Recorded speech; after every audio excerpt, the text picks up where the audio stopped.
And we are now live, Senators. Good morning. It is February 24th, and this is the Senate Health and Welfare Committee meeting. Two of our senators are testifying in other committees about bills they've introduced. But we're going to begin, and we're going to start. Today we're going through several bills. We're going to go through S37. Hopefully we'll be able to get to a place where we're comfortable with voting the bill out. And then we'll look at S18. We have another person testifying this morning who wasn't available yesterday. And just as with regard to S18 and yesterday, I want to say thank you to Senator Weeks. Well done. That was a lot of testimony, and I heard it went really well. And I can't wait to listen to it and over the weekend. So after we've heard from one person on S18, then we're going to move on to S56, which is our child care bill, and we'll be talking with Katie about some of the decision points that we have, and then we'll be looking to get our joint fiscal office in to help us make some of those decisions. And finally, we'll be looking at S36, which is the healthcare environment violence bill that we looked at along with Senator Sears' Judiciary Committee. So we can have further testimony on that. But hopefully we'll be able to do some markup on that bill as well. So we're at a stage of moving fast on all the bills that we have before us. And next week will not be different. I have us starting next Tuesday at 10 o'clock. We'll just keep our fingers crossed that we can do that. And then next week, we'll also be starting earlier than usual, 8:30 on Wednesday, 8:45 on Thursday, and 8:30 on Friday. So it's just a half an hour each day about to help us move along.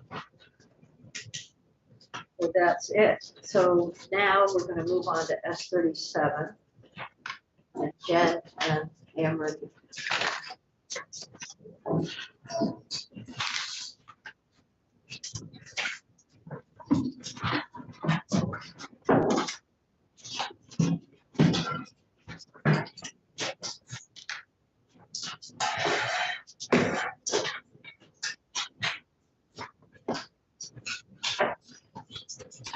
Okay.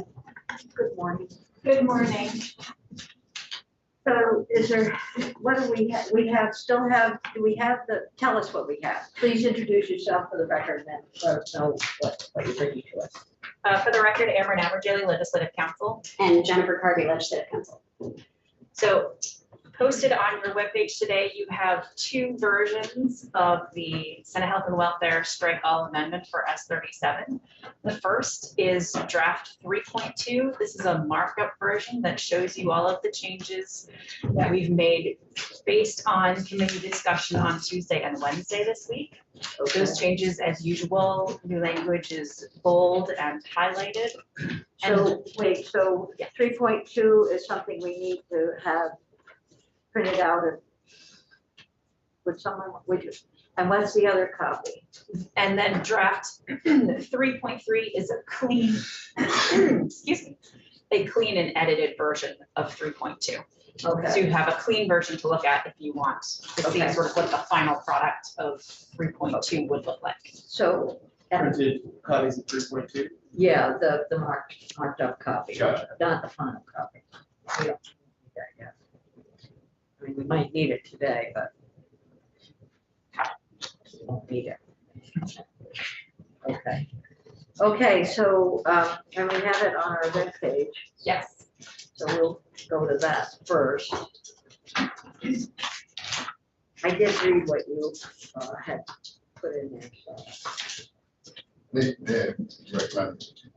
Yeah. Chair, can we do all, there we go, also display constituents that can't follow it? Yeah, yeah. Thank you. Well, we're good. Okay. All right, so the first change is on page 5 of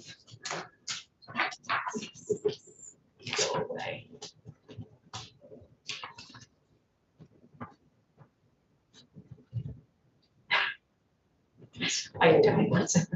Okay, I will scroll. These things at the top of my Page 5. Page 5, yes, and here we are in the medical malpractice insurance section. Once again, you recall there was a recommendation from Vermont Medical Society that we add in the words claim settlement or. Yep. So that this section will now read that under F, subdivision F, Romanet 1, Roman numeral 3, discriminating against a healthcare provider as defined in 18 VSA 9496 for adjusting or otherwise calculating a healthcare provider's risk classification or premium charges on the basis that.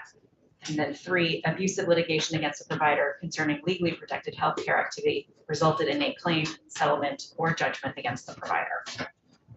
And so in plain terms, that means, That means that when a provider is the subject of a lawsuit, not all lawsuits get to the stage where they go to trial and there's a judgment by the court.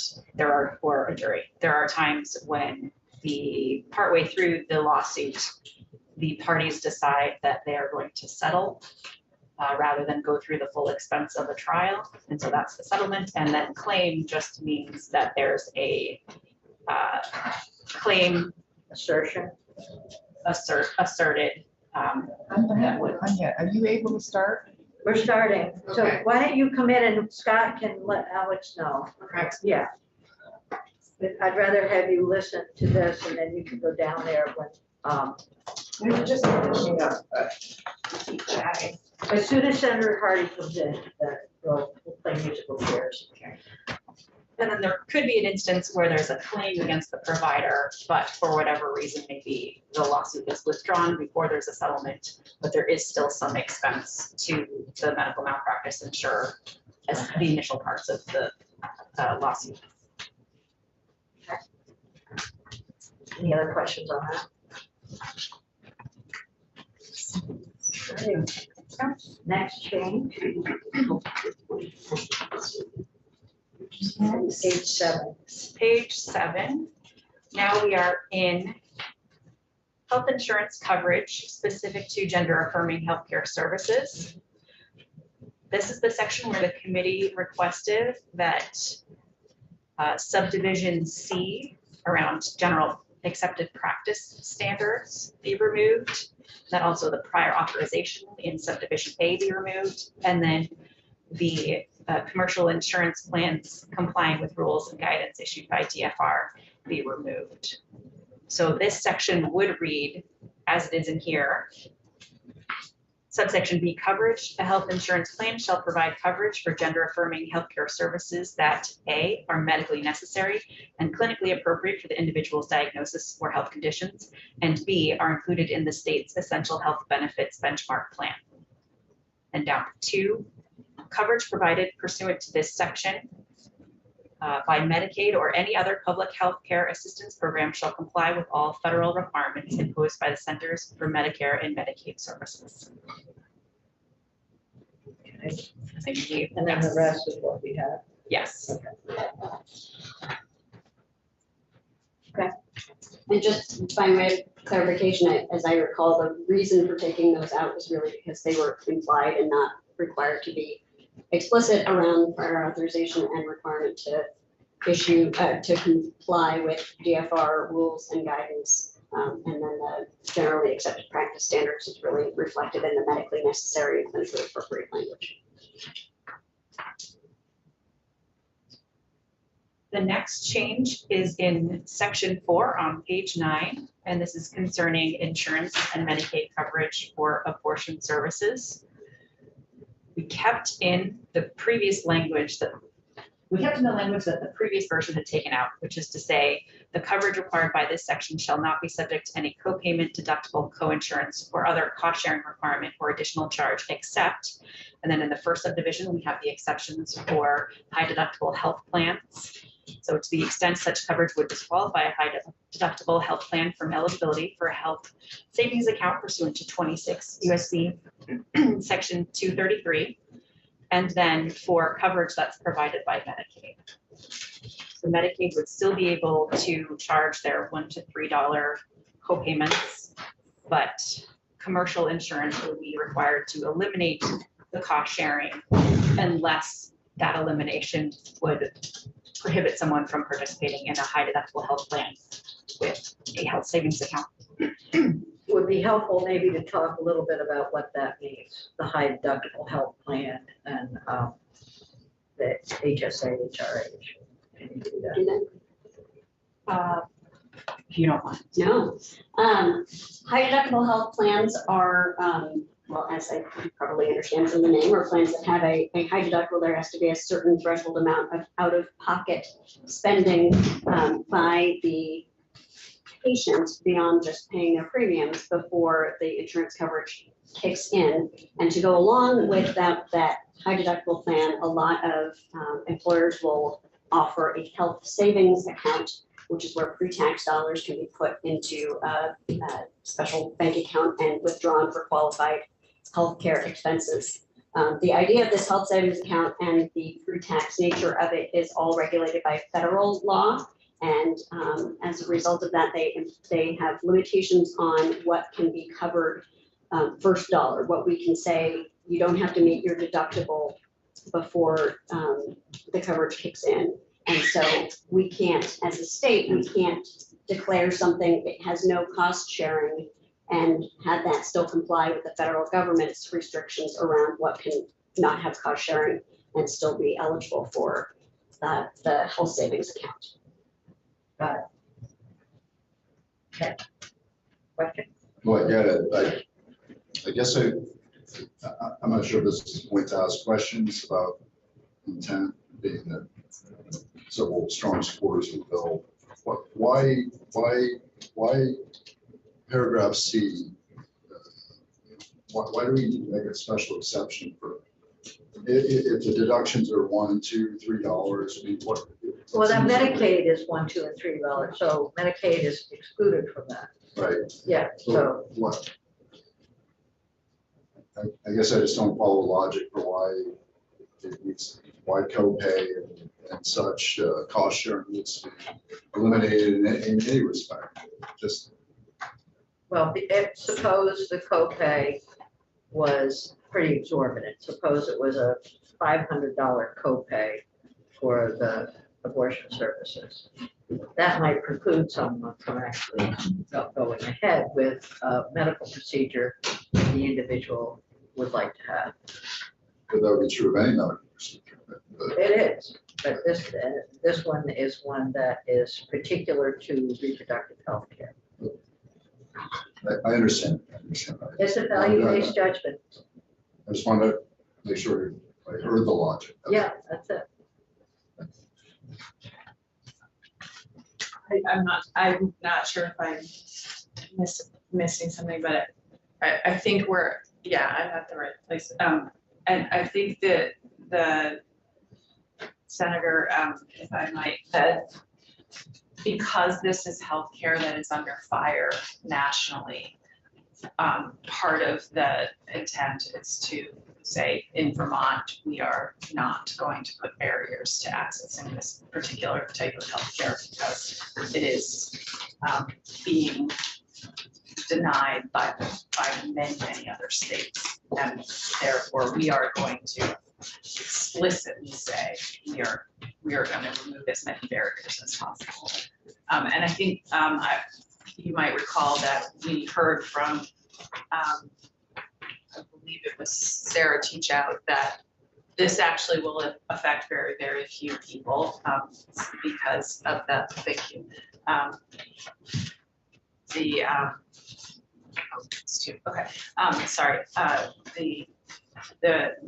First of all, many health insurance policies already have no copays for it.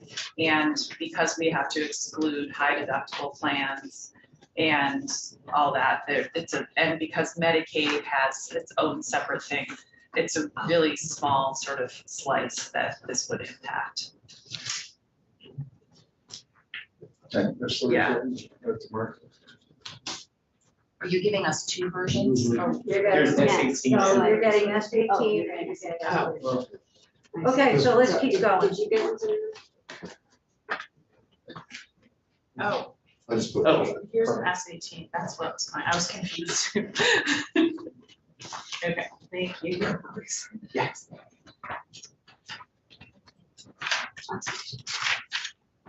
Are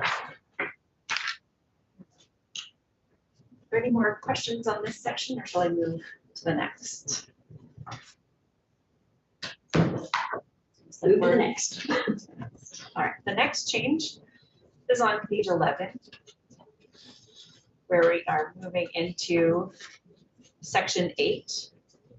So from page 11 through page 13 and onto the top of page 14, you have new language outlining findings and legislative intent for the Pregnancy Services Center fraud subchapter being added to chapter 63.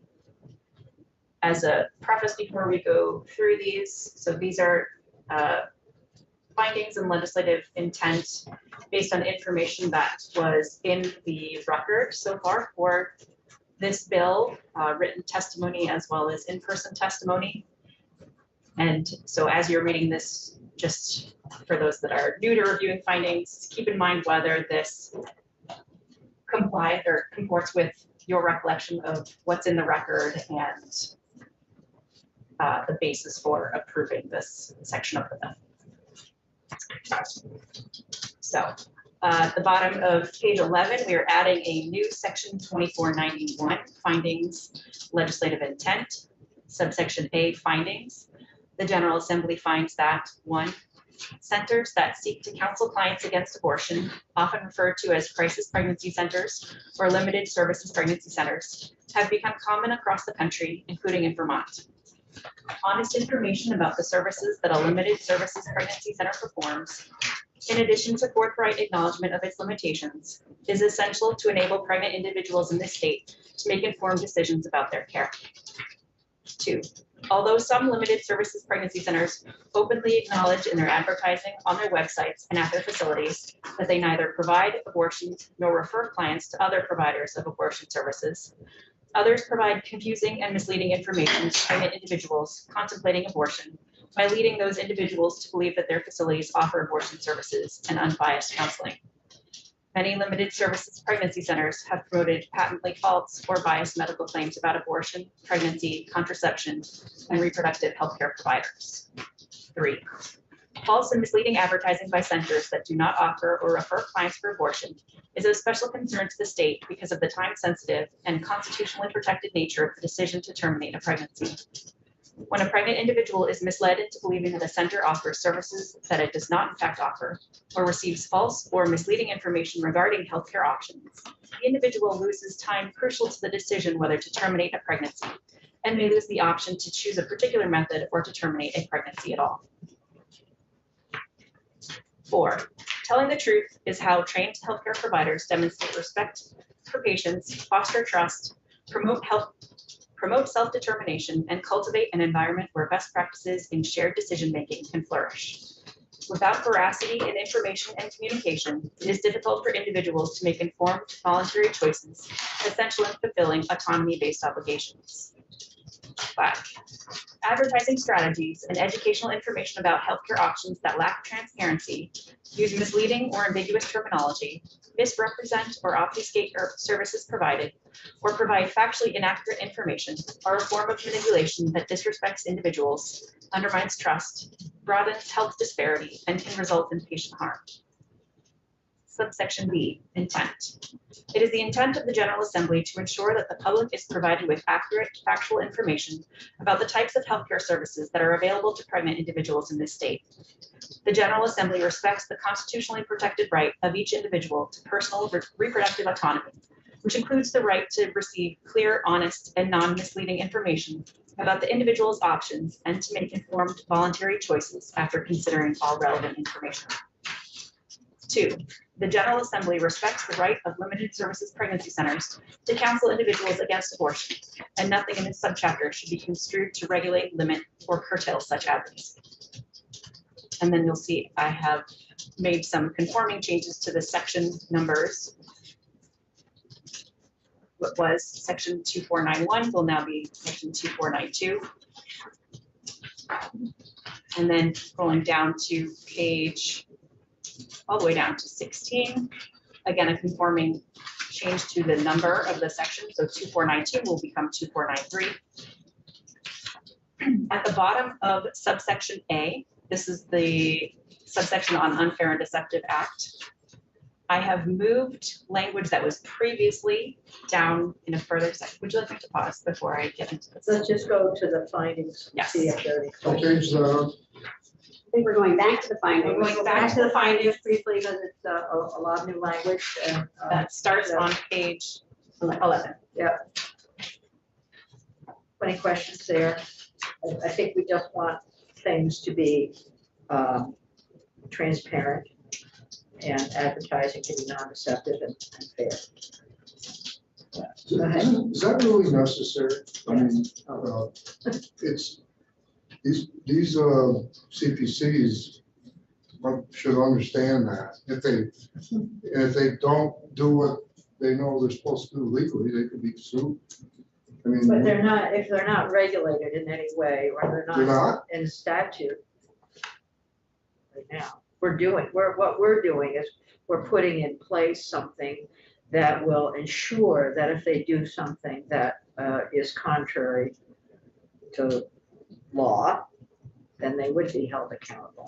But if it's not here, it's a service, right? No charge, no money changes hands. So they can say who they are and what they're doing. There's no requirement. If they have a medical director, then they do fall under the Board of Medical Practice. But this language will enhance what they are accountable for. And our intent is very important in this area, given, I think, just keep in mind that right now we're at a really we're in great national turmoil around reproductive services generally. And our state respects reproductive autonomy through Article 22. So I mean, you start with that, and then you say, well, we want to ensure that everyone is receiving the appropriate and adequate information for their own personal decisions.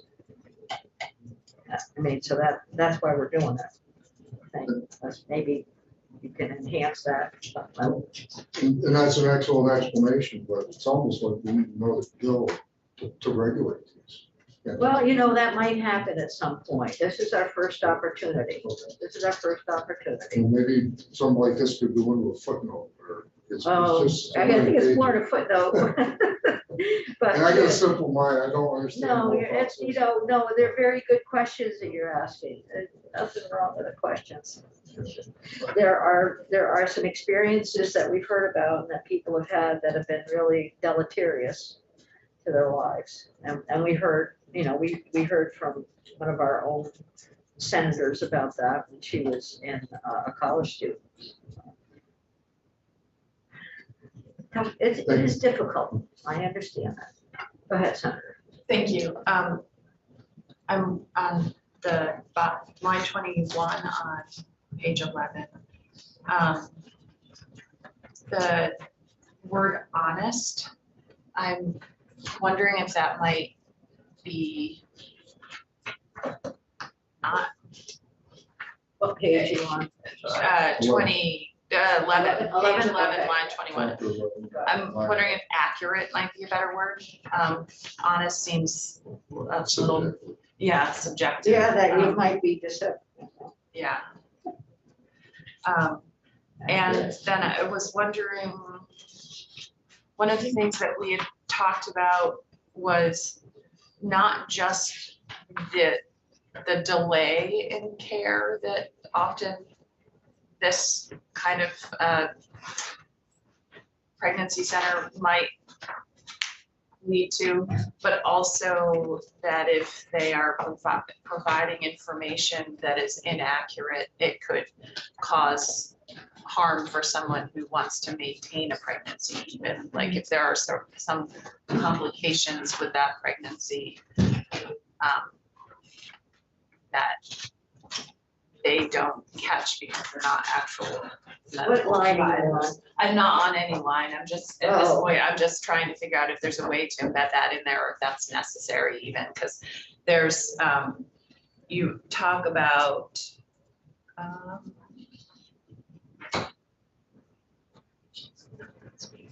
You're on number 3 on page 12, time sensitive and constitutional determination. well, How about saying something like to continue or to Right, that's terminate? what I was thinking, but then I think Senator You have something? Harvey is talking about adding some additional language about not having, not receiving services from an individual who is trained to identify anomalies or issues with. Yeah, pregnancy. so what if they go in and get a sonogram Right. and they have an ectopic pregnancy, but the person there is not trained and Recognize it. tells them, oh, this is your, but they don't realize, and so then that person doesn't actually go to a real doctor. And they have, A real sonographer. or, yeah, and they have problems, and it could lead to, or there's something wrong with the fetus that is determined early enough in the pregnancy to do anything. So it's not just about the delay in getting abortion services, it's also about the potential for having a complicated pregnancy because things aren't caught early. And I don't know where to embed that. I was trying to see if there's a way without creating a whole new paragraph. Well, it could be, I'm looking at number 3. Yeah, I feel like that's a good place for it. And I think maybe it would just be an additional sentence at the end. What do you think? Al? Maybe I'm wondering if we can expand on the second sentence, when a pregnant individual is misled into believing that a center offers services that it does not in fact offer, or receives false or misleading information regarding healthcare options. I wonder if we could add something in there, or about the individual's pregnancy or Condition. Individual I do think crucial time. subdivision 3 is the place to put it. Yeah. It might take some wordsmithing to Yes. figure out exactly. It's something like, you could, in the second clause, like the individual loses time crucial to the decision whether to terminate a pregnancy. May lose the option to choose a particular method. Or may be subject to, or may suffer from complicated pregnancy complications that aren't. Jessa, do you have ideas? I think it probably would be a good one to sit with and think about. I think we understand what you're trying to say. I just want to make sure we don't either lose something that you wanted to maintain it here, or make such a long rambling sentence. Yeah, I've read on it. Yeah, so I But I think, think that sentence is where you could add another or. Because if I understand your concern, it's that sometimes the appearance of people in medical coats or white coats suggests they have a level of training that they may not have, that then lead the person not to seek additional services. Yeah. License. Even if they want to maintain their pregnancy and then they have some complications they don't know about because they didn't get an accurate diagnosis. I could see splitting up the last sentence into 2 sentences. I might be able to add a phrase. That's in the first half, and then second half. So my suggestion is that we go ahead, and then we'll come back to this. If there's some wordsmithing that you can help us with there.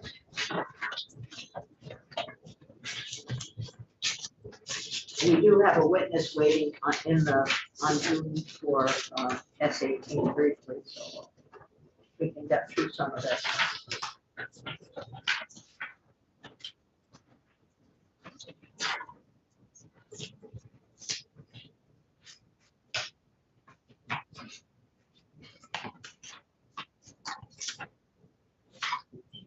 Where are we? Are we on 2493? And we'll- So 2493 on page Oh, okay. 60. Yes. So no more comments on the findings for the time being. Are there? Ready to move on? I think we're good. Thank you. All right, so, yes, so changing some section numbers because of the new findings in legislative intent section. 2491 becomes 2492, the definition section.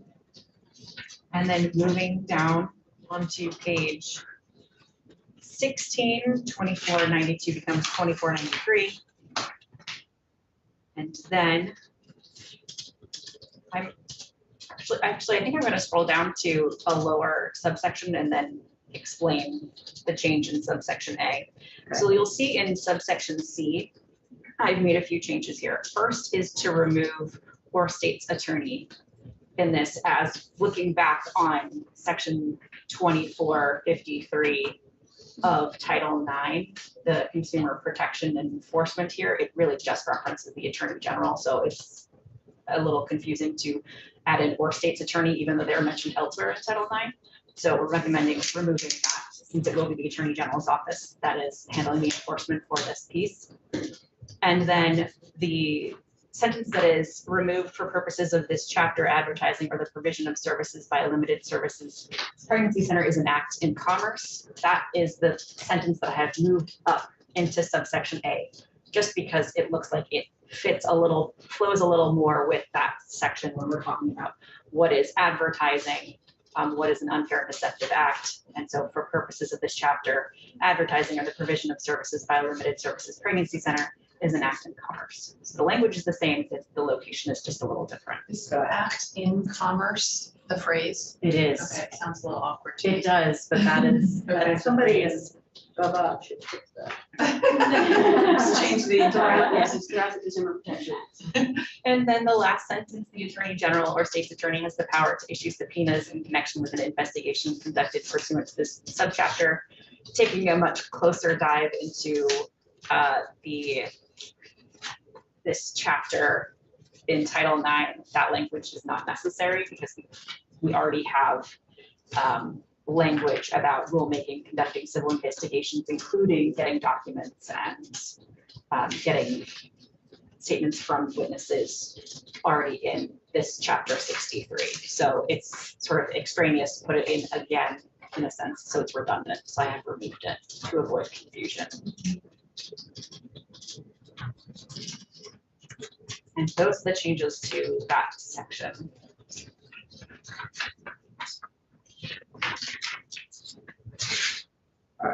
We're moving to chapter 56. Section 10A. Yes. We know what I would like to do. We're gonna stick with this bill, because I think we need to do that. But can we take a short break and ask Jay Nichols to testify on S18? That would be great. Chair or sound. Okay. Anybody wants any? Jay, welcome. Good morning. How are you? Good morning, Senator. How are you? Fine. Good. So so far so good, actually. Yesterday, we took extensive testimony on S18, and you are an important part of that testimony. So we're pleased that you have time today to offer some comments. So why don't you go ahead, introduce yourself for the record, and then we'll listen. Okay, officially for the record, Jay Nichols, Executive Director of the Vermont Principals Association, testifying on S18. Vaping in schools is reaching a crisis level, not only in high schools, but also in middle schools in the state. School administrators are spending an enormous amount of time checking bathrooms and other spots in schools and on school grounds during school hours, tracking down students who are seeking to feed their addiction. School districts are spending also a great deal of money setting up vape sensors in bathrooms and other places within the school. Schools are catching students vaping and providing them with educational training as part of their plan for addressing these issues and trying to help students beat this addiction. These education modules dealing with vaping are not free, and schools are paying for this program. I've talked to several principals, and they're putting forth quite a bit of money just to pay for these things. I can unequivocally state that the BPA 100% supports a ban on flavored tobacco products, including vaping and e-cigarettes. These products are targeted toward our children with the goal of these companies looking to create nicotine dependency and increase profits by marketing towards future clients by poisoning them with these addictive products while they're young. Vaping is an immense problem in our schools right now. Administrators consider it one of the biggest problems on a day-to-day basis. Anything we can do to keep these products away from our kids is positive. I'd like to also say that school leaders nationally report that although vaping doesn't care about one's socioeconomic status, race, or religion, students who belong to historically marginalized populations seem to be especially hard hit with this addiction around the country. In Vermont, having flavored tobacco or tobacco-like products is akin to the candy cigarettes that were marketed to many of us when we were kids. The difference is we received a shot of sugar into our system and the imagery that smoking was cool. At least we were not having nicotine and poisons that accompany nicotine ingested into our bodies. Thousands of Vermonters are getting hooked by vaping. If we really value the health and physical welfare of our students, one small step in the right direction would be to simply not allow these products into our state whatsoever. These companies are targeting children and adolescents. That's crystal clear. Let's say no to flavored tobacco and tobacco-like products in Vermont and take a common sense step to protect our children.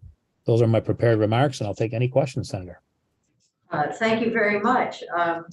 It's helpful. We understand the stress that schools are under for a lot of things, but this one is just an additive.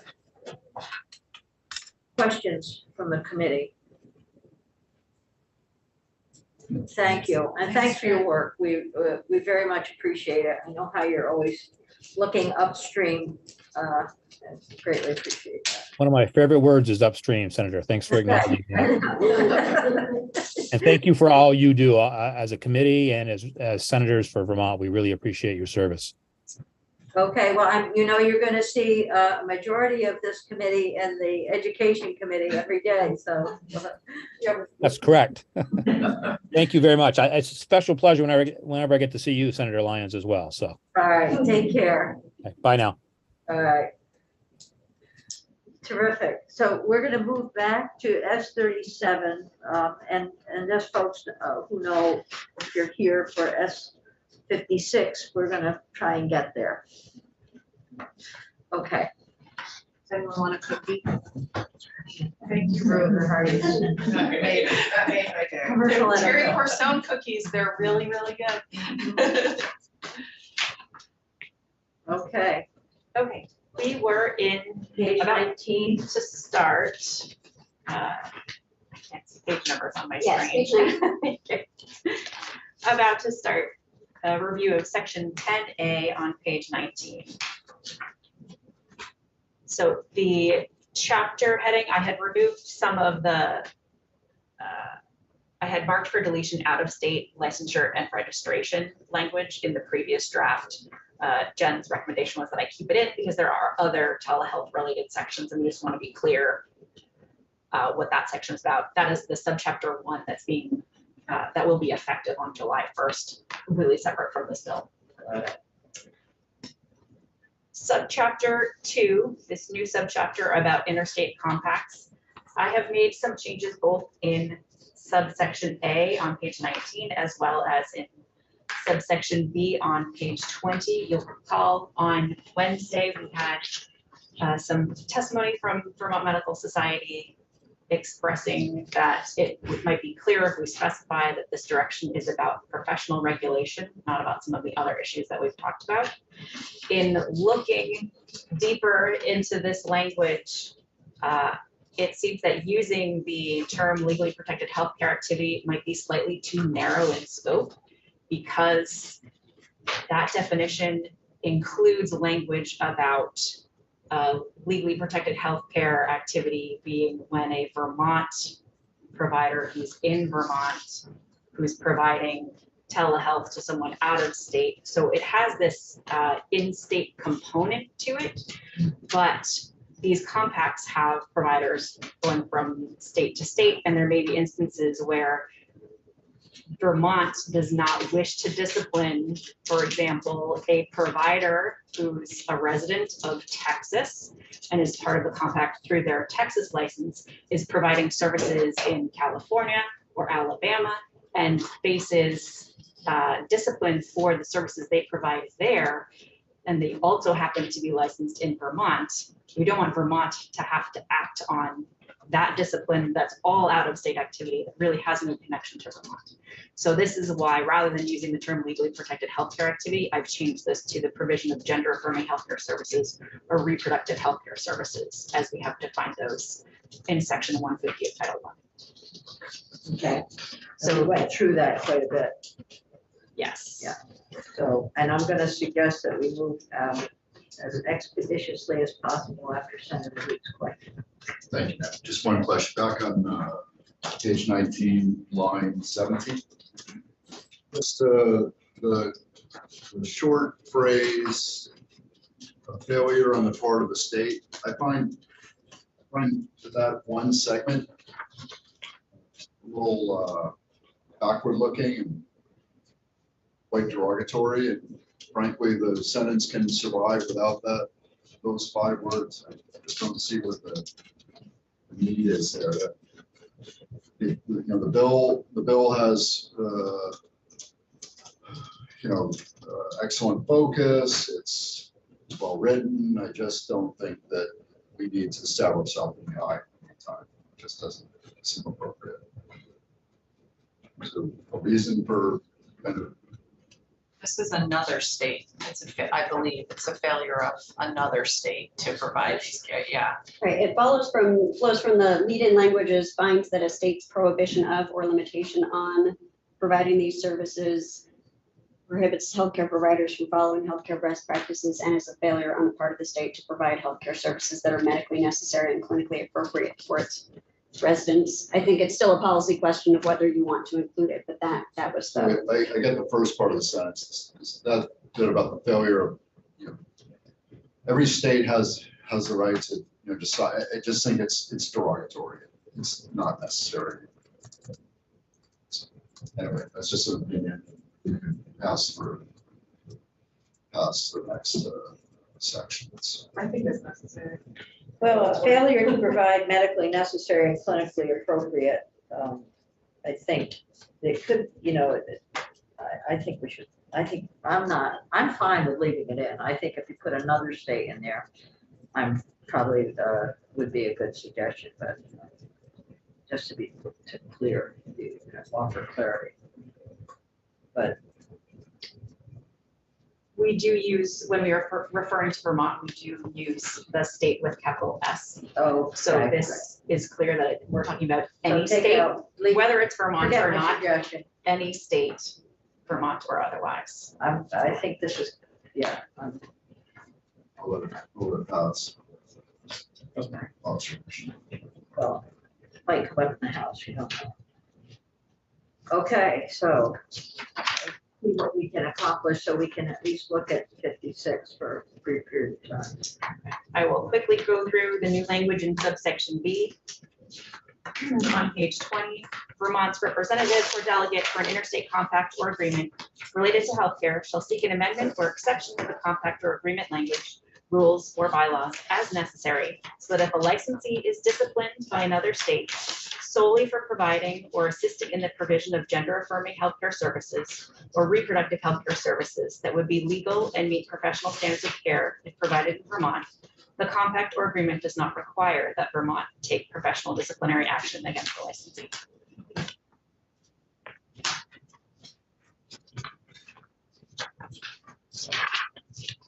Right, the next change is on page 22, and this is in the emergency contraception section. This is the provision in section 11A that allows vending machines for over-the-counter emergency contraception and other non-prescription items for preventing pregnancy or conception. This adds not only a retail or institutional drug outlet is authorized, but also a post-secondary school as defined in and subject to 16 VSA section 176, which is the one on the State Board of Education approving post-secondary schools. Back then, that was her preferred language, the post-secondary school. We had talked about institution of higher education. Then the next changes are in section 12, the reports from higher education. And this is the change throughout this section from the institutions reporting to the health department, instead to report to the Agency of Human Services. It's on page 24. Page 25 has, in that list of the items that the institutions are reporting, we added in the last one on the availability, convenience, and cost of public transportation between the institution and the closest facility that provides these services. We added, and whether the institution provides transportation. And then we have those conforming changes from the beginning about Department of Health, the Agency of Human Services. And then the last change before the effective dates is in the legally protected, a prohibition on disclosure of protected health information. And we've gone through some changes in the last version about the circumstances under which a covered entity or business associate can disclose protected health information related to a legally protected healthcare activity for use in various actions and proceedings, has to meet at least one of the following conditions. And the first one is that the disclosure is authorized by the patient or the patient's conservator, guardian, or other authorized legal representative. There was language in the last draft that specifically called out if a patient is a minor, patient's parent or legal guardian, and there was some concern raised by the medical society, but seemed to make sense to others of us as well. But that really puts the parent in charge of a decision that the parent may not be, or in charge of disclosing information that the parent may not have been part of under our laws generally. So to the extent that the parent is the authorized legal representative, that would fit under the existing language, but otherwise did not seem necessary to perhaps conflicting to call out. Thank you. I And think then the last change is just to add the vending machines. so. This is terrific. I think there's just that one section. If we can, we'll take a break from this, and maybe while we're taking a little break, you might be able to bring us back something that improves that one section. Are we planning to vote on this today? Well, I'm not yet. I'm not there yet. We have to fix this sentence and understand what it No, is. I know, but. If we can get there, I would recommend that we do, but we'll just see where we are. So in the meantime, I'd like to move on to S56. And I'm comfortable voting on S37. And if we can do that today, that'd be terrific. But we need that one sentence change.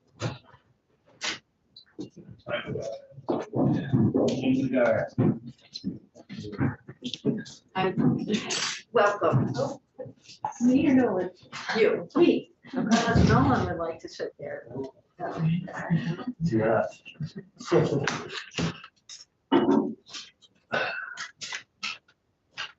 Thank you for being patient.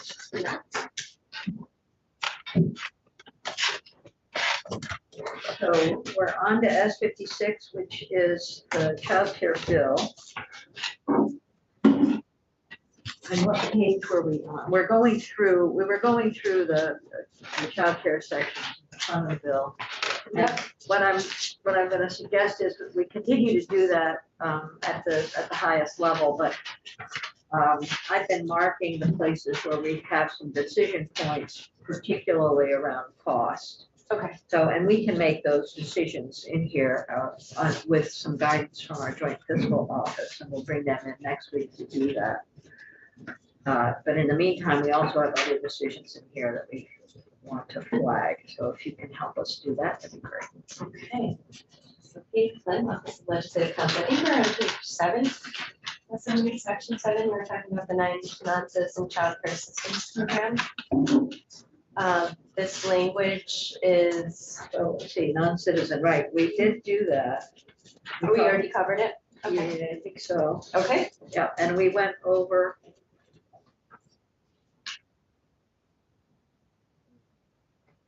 I think we raised the issue, but why don't you continue with the non-citizen on page go ahead with 7 and 8, that might be a good.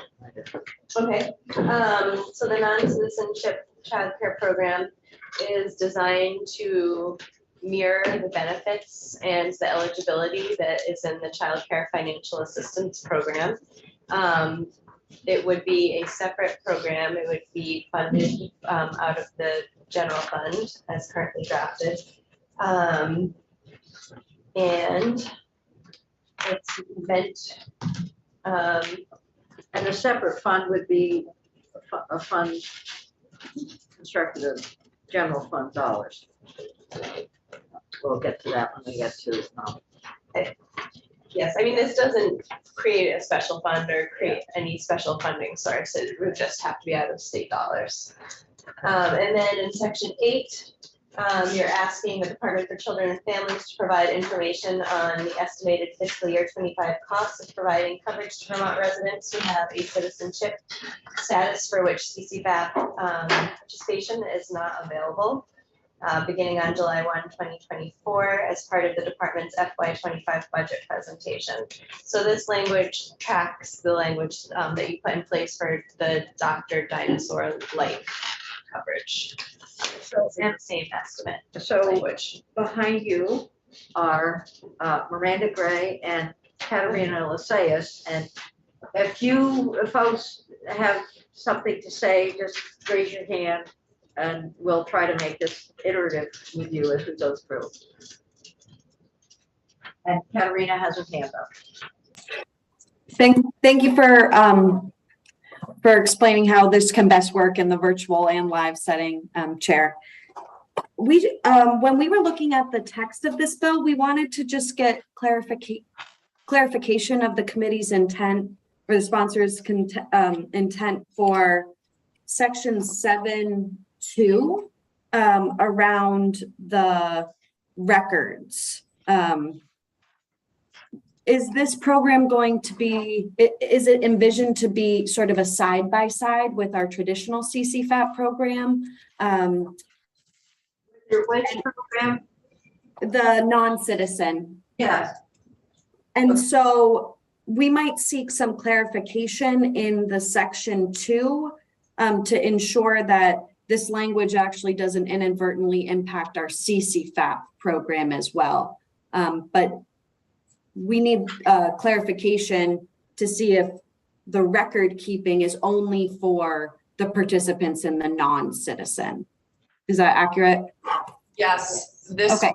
is just for the non-citizen, and this is similar language that was, as Katie just said, that was used for the Dr. Dinosaur Life program. So you might check in with your friends over at DEPA about how they've managed it. Okay, appreciate that. Thank you. Yeah. Okay. Okay, section 9 is a report on the special accommodations grants that by January 15th of 2024, DCFs shall submit a report providing a proposal to streamline the application process for special accommodation grants, including moving to a 12-month grant cycle, improving support and training for providing inclusive care for children with special needs, determining how to better meet the early learning needs of children with disabilities within a childcare setting. I think we were asking CDD or DCF to provide us with some language here. We talked about that already, so that will be helpful. And I see Miranda shaking her head yes.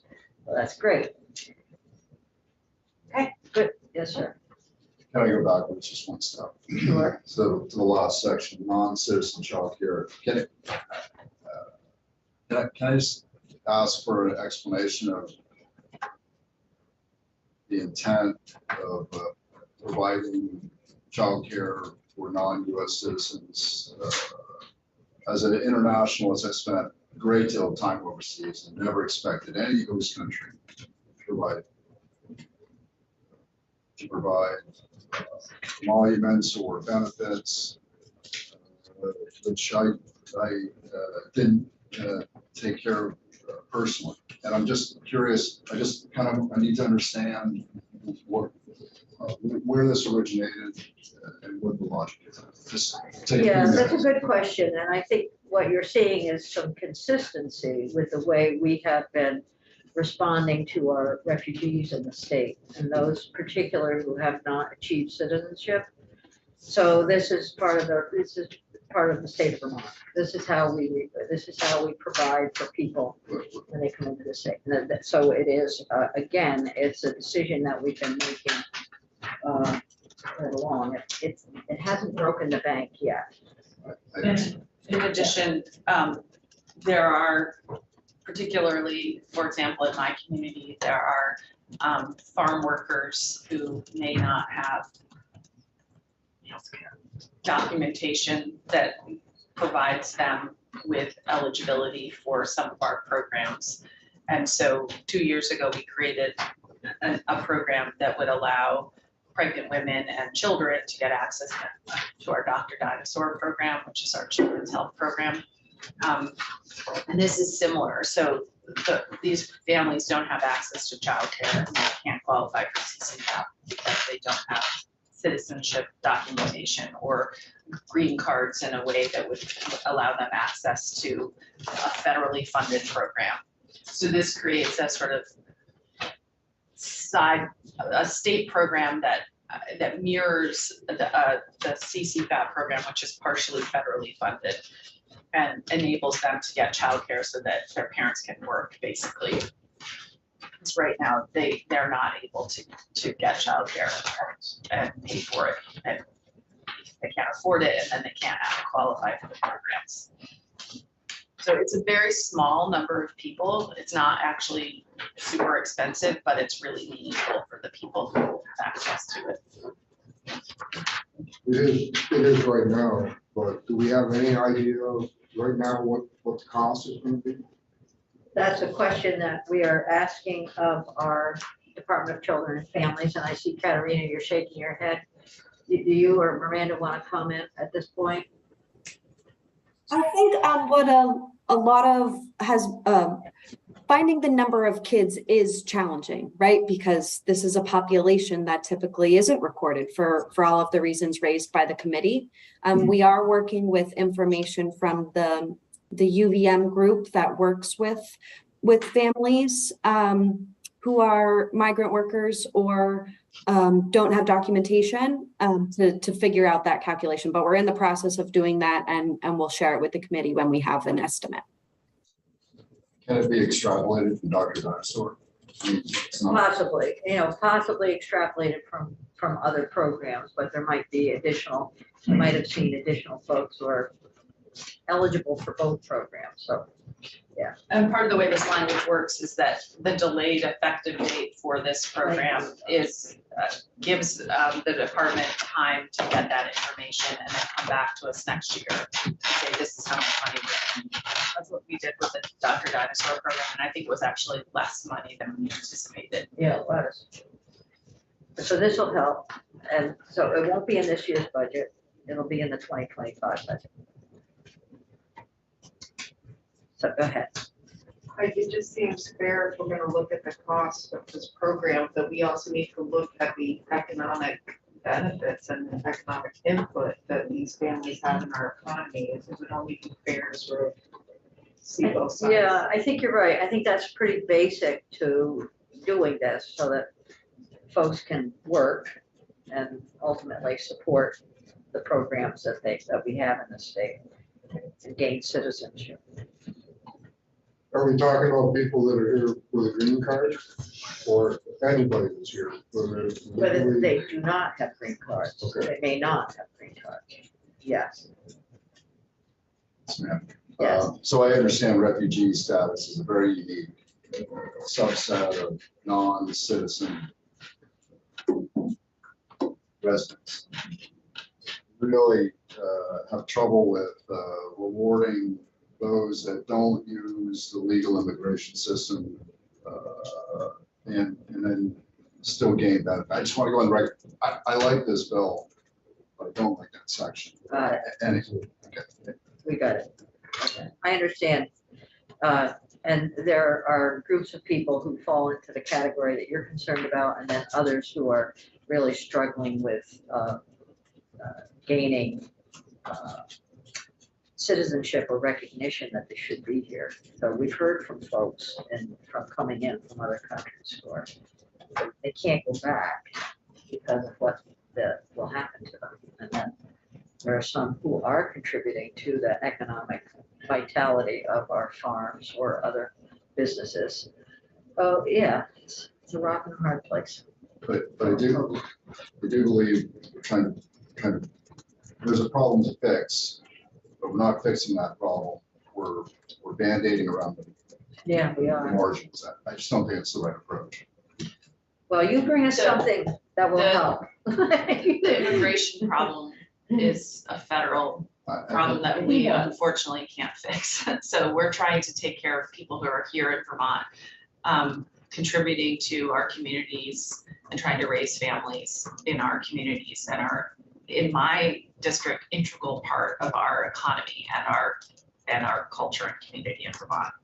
Which I might also point out that if they're here illegally and they're doing that, then it's illegal. As what law stands right now. The federal law. Correct. Yeah, you're right. But this is not a new problem. Or just, can I share with you? Sure. Now, when I was a little kid, Sure. you know, going through college and graduate school, I worked with migrants and taught in another language with them in this country and developed a health clinic, a childcare clinic, and an educational clinic over the summer and fall. This is not new. And that program is still going on. This is a perpetual program. It's unfortunate, but it somehow has fallen on our shoulders to help people in this case. Anyway, yeah, I respect your positions. Go ahead. Okay, section 10 has to do with the child care worker retention grant program. This is an appropriation of 7.3 million in this coming fiscal year, from the general fund, to provide retention bonuses for center and home-based providers. I think we flagged these the other day, or I did, maybe I got it. Oh, okay. Yeah. Yes, this requires money. So I would like to phone a friend out there. These sections, the section 10, 11, and 12, which of these, if any, are in the current budget, administration budget, governor's budget? None of them. None of these. Okay. I just. We do currently have ARPA funding supporting the loan repayment and scholarships. So that would be the 7.3? Section 11 and 12. Oh, sections 11 and 12, yeah. And is it the same amount? Might defer to Miranda. Maybe we can get, you know, it would be helpful for us to get sort of a printout of what is in the governor's budget related to childcare. I know I've seen it in appropriations, but it would be nice for this committee to also have it here. If you could send that along to Alex, that'd be super. All right, thank you. Question, Senator. Senator Hardy, question. I was just trying to recall the $500,000. Katie and I had a conversation, I thought with Nolan, but maybe not, about this number. We knew that there was ARPA money available, but this would have been when the ARPA money dries up, and this is on top of the ARPA money to have the program continue to be funded. Yeah, and that's why I asked for what is in the budget, so we can look and see how what we're doing here might compare, so we can save appropriations some time when we get there. Okay. Understood. And I appreciate that clarification, Senator Hardy, because of course ARPA money does run out. So Exactly. understanding the intent, yeah. Yeah, and so part of it may be a timing issue. I don't know, maybe this isn't necessary this year, but the intent was that we wanted to continue to keep going after the ARPA money's gone. Understood. I'll look it up.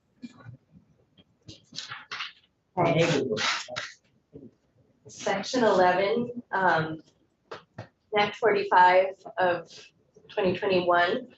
There were 3 repayment and scholarship programs put in place for childcare providers.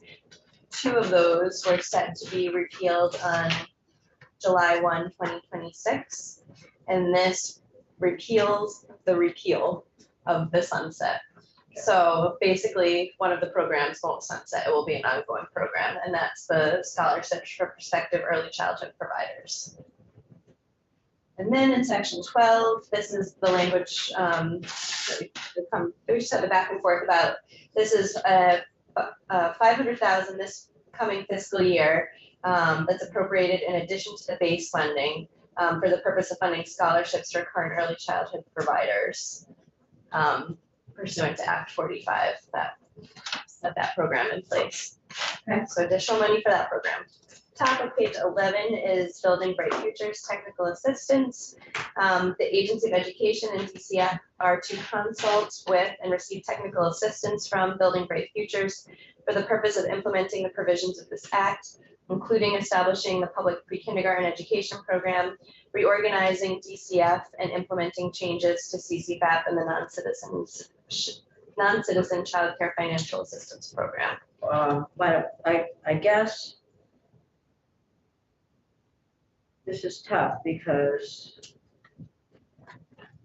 how about saying including any plans for establishing the public pre-K? I'm just thinking that's just wordsmithing based on what's going to be in the bill or not in the bill or whatever. We don't know. It may be helpful to have Morgan look at this language because I think she had some suggestions to in this area. And yeah.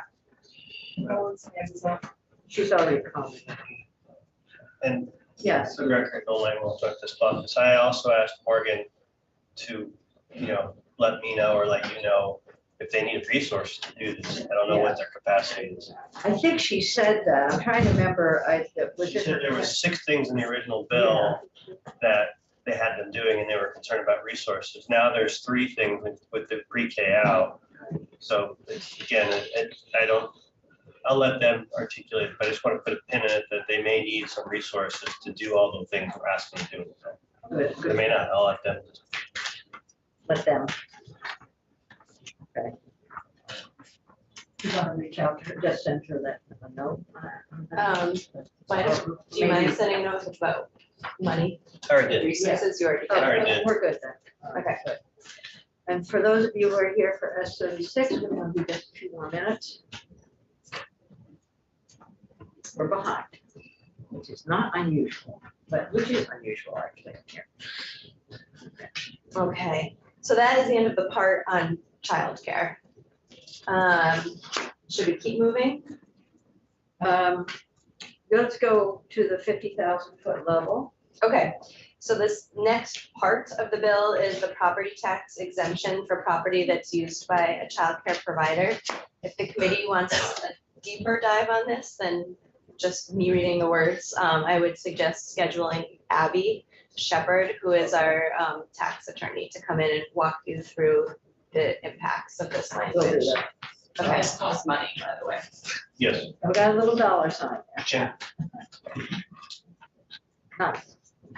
Okay. Okay, and then the next big part of the bill is the governance piece, so the division of DCF into 2 separate departments. When we first met to discuss the bill, we looked at a chart on what this language did and how the separation worked. So under this proposal, DCF would retain CDD, Family Services Division. I believe it would also gain the Health Department's Child and Maternal Division, Maternal Health, thank you. And then the programs that would move to the newly created Department of Economic Opportunity include Economic Services Division, Office of Child Support, eligibility determinations, OYO, Office of Economic Opportunity. and I may have forgotten something, but that is the general division.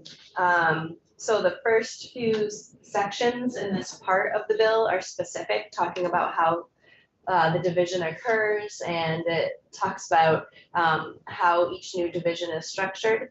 The majority of this part of the bill are sections that clarify which department takes on which authority. So right now in statute, it might say that DCF has responsibility, for example, over Reach Up. But because the Reach Up program would be moving to the Department of Economic Opportunity, there are conforming changes to make sure that Reach Up would be regulating empowerment. So there's a lot of language that goes through every citation of DCF in statute and make sure that the correct department has authority over the programming. We can go through that instance. I see that the red light is off and I know what, Okay. that you're I under do some have to- pressure. Yeah. But this is a good place for us. Okay. I think we've gotten through some of the important decision points on funding and on where CCFEP begins and ends. And we're gonna have information from joint fiscal next week. So my suggestion is that we leave this for now, but I'm asking everyone on the committee to take some time to go through the bill. There's still some other places for decision making. And is it Commissioner Gregg? Is it Deputy Commissioner? I always forgot. Is Deputy. Oh, okay. Well, it would be extremely helpful. I know we've had testimony about the maternal and child health in particular, in the Department of Health not wishing to have that move. And then there are other changes, governance changes, that I think the expertise lies with you. It also lies with our decision making. So we would like to hear more from you about that, the governance structure changes that are in the bill with respect to childcare. How they might move forward, and what would be most beneficial at this point. Okay. Yes, we can do that. That's our homework ask. We appreciate it very much.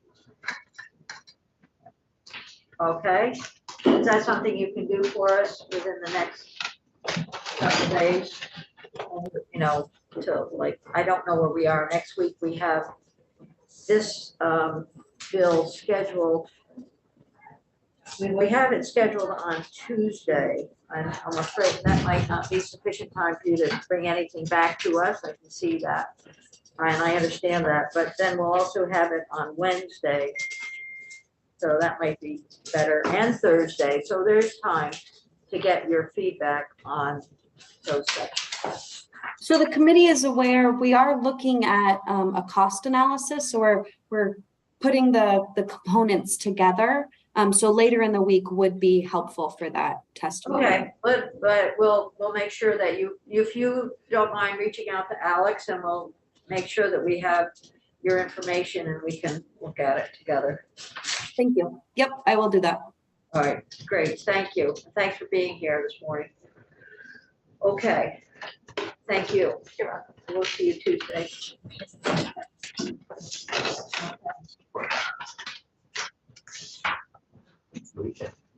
You too. Take care. All right, that's 36.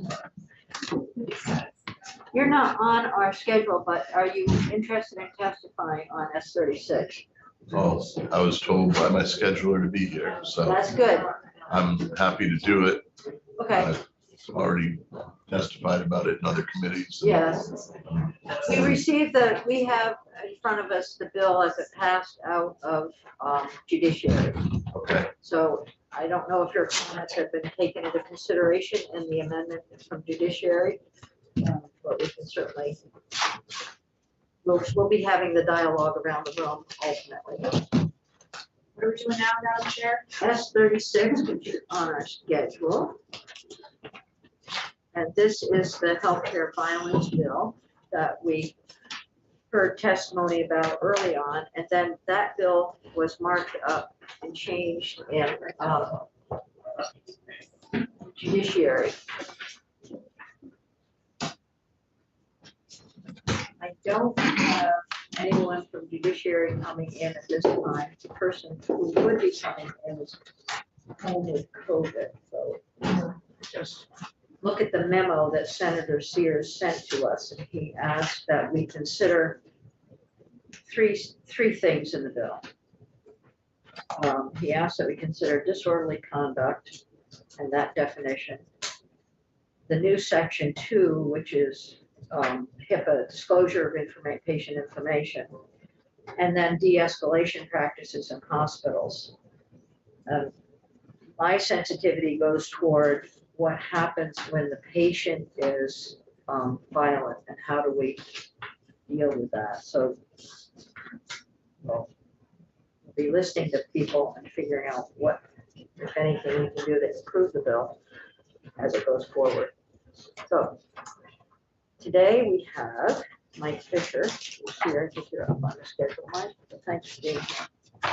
And then we have Deb Snell, who is up on Zoom. All right, Deb, what is your schedule like? You have time? And you're muted, you're muted, you're muted, you're muted. Yes, I clocked out. I'm okay for now. Okay, thank you. All right, that's good. So we'll go in order of our, our agenda then, so. Good morning. Mike Fisher, healthcare advocate. Thank you for taking a little time on this bill. I want to recognize that I did testify in, can I say next door? Yeah, right next door, right through that wall. To that wall. And also just recognize this is a tough one. It's not an easy, in my mind, not an easy position. I can't be wholly positive or wholly negative about the bill. It's the details.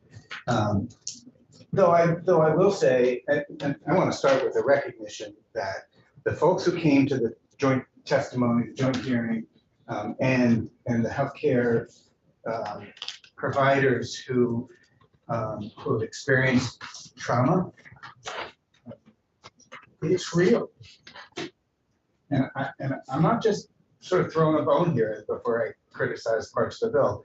It's real. It's hard to serve the public in all times, and I think it might be harder today. We seem to have a dynamic where people are it's easier for them to see the people that are there to help them as dependent. And that leads to a set of behaviors that are really difficult. So on a high level, I understand the purpose of the bill and understand and am not in opposition to it. I'm going to go into some more details where I do have some concerns. But I think just generally, it's very challenging to support the providers who are coming forward and saying we're being traumatized, we're being hit and traumatized, and we need some relief. And I got to recognize, I'm the healthcare advocate. Some people are really hard to treat, and they need care. And so I don't want to do things that is going to lead the way to some more people having a harder time getting care. That's a hard balance. I think generally, I want to point us to, at that hearing the other day, you heard from a set of providers who did a really good job of responding to the questions. The very first questions that you and others asked was, are you doing good de-escalation training? Are you doing the right steps to help people out? And you heard great answers to that. And it just leads me to want to recognize you're never going to hear from a provider who's going to come forward and say, we didn't do a good job.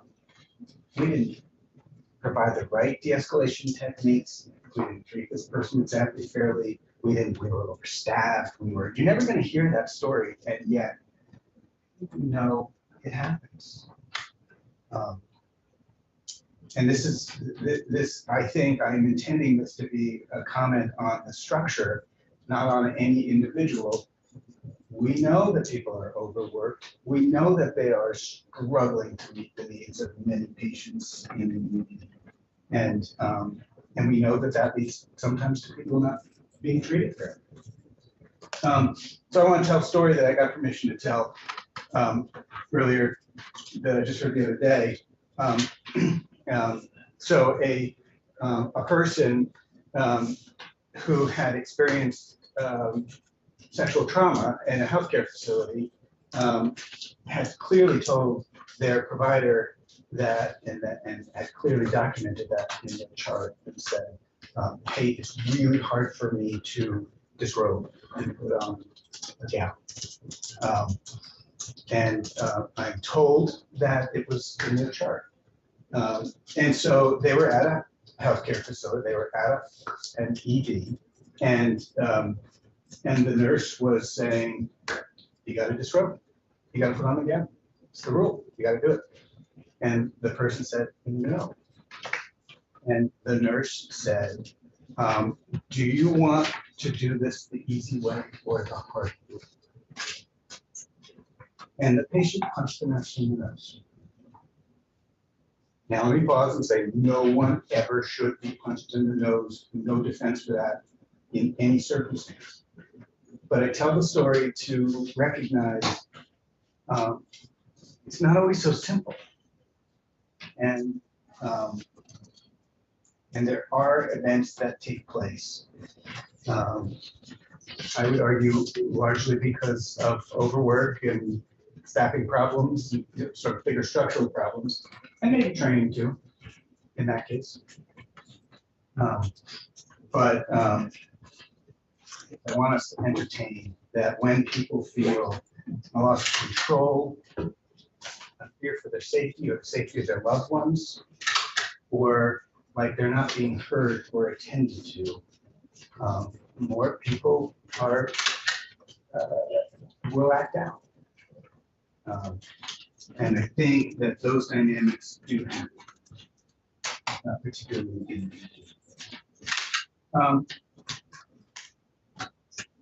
so the question in front of us in this bill is specifically, not what's good behavior or bad behavior. It's when should we be able to use a tool of warrantless arrest? And I guess I am going to suggest a few areas that I'd like to ask you about. Okay, so before you do that, what's going around the table right now is a copy of the bill as it passed out of judiciary. So it has the judiciary amendments in it. That probably will help you when you're presenting. Madam Chair, did we have Eric come in and walk through this? We had him walk through the original bill. The changes from judiciary? We haven't had him in yet for the judiciary, but we can do that.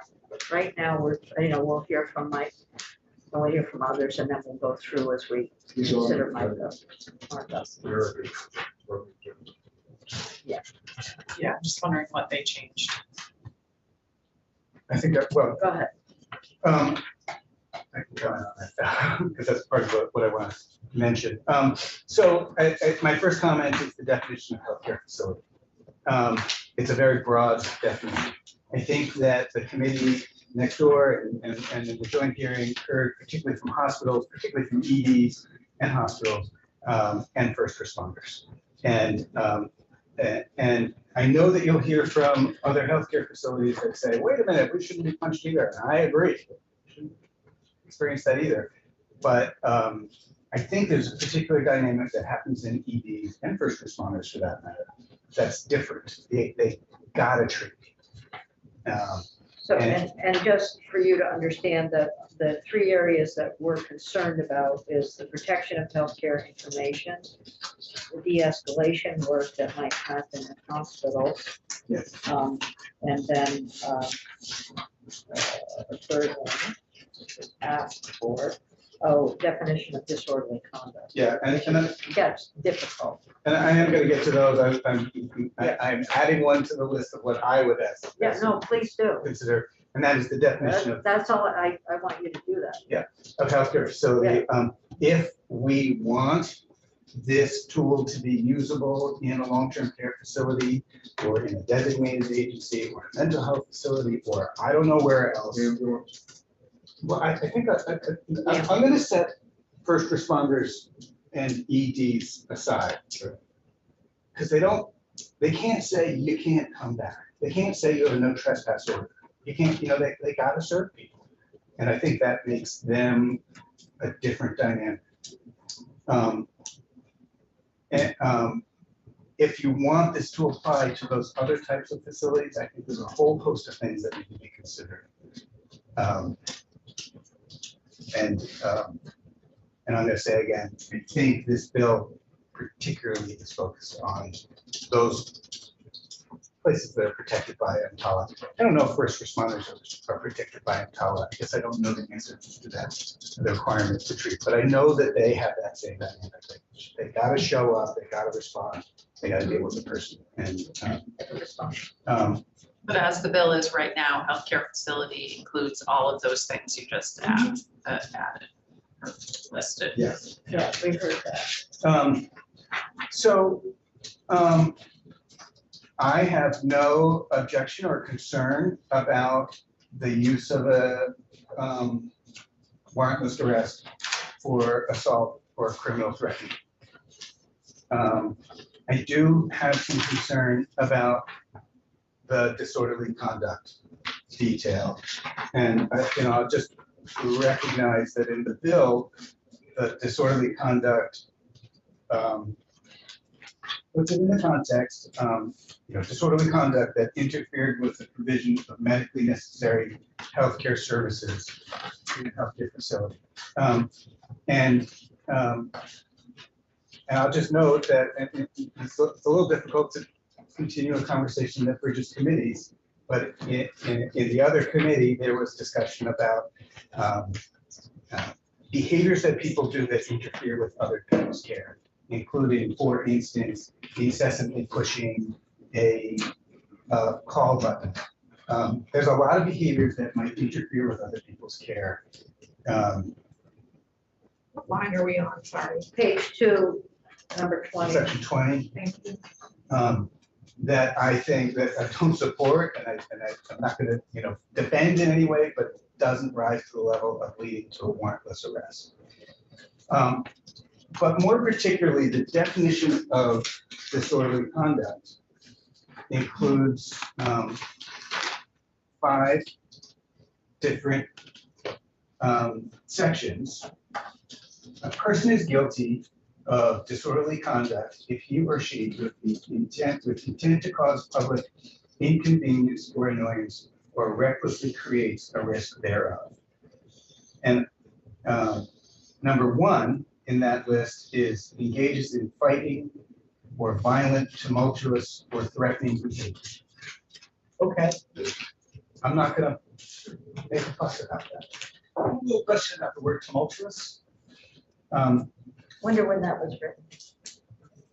When I look it up, making loud, confusing, confused noise, uproarious, I don't think that's what we're talking about here.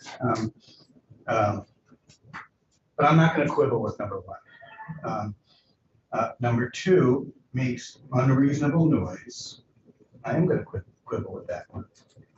Number 3, in a public place, uses abusive or obscene language. And I guess my position is that numbers 2 and 3 are bad and need to be dealt with, but do not rise to the level of a warrantless arrest. Numbers 4 and 5, I don't think apply here.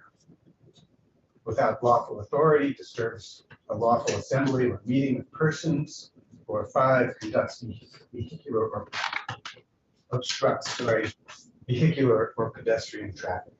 So my suggestion is that if you're going to keep disorderly conduct, that you define it in A1 terms only.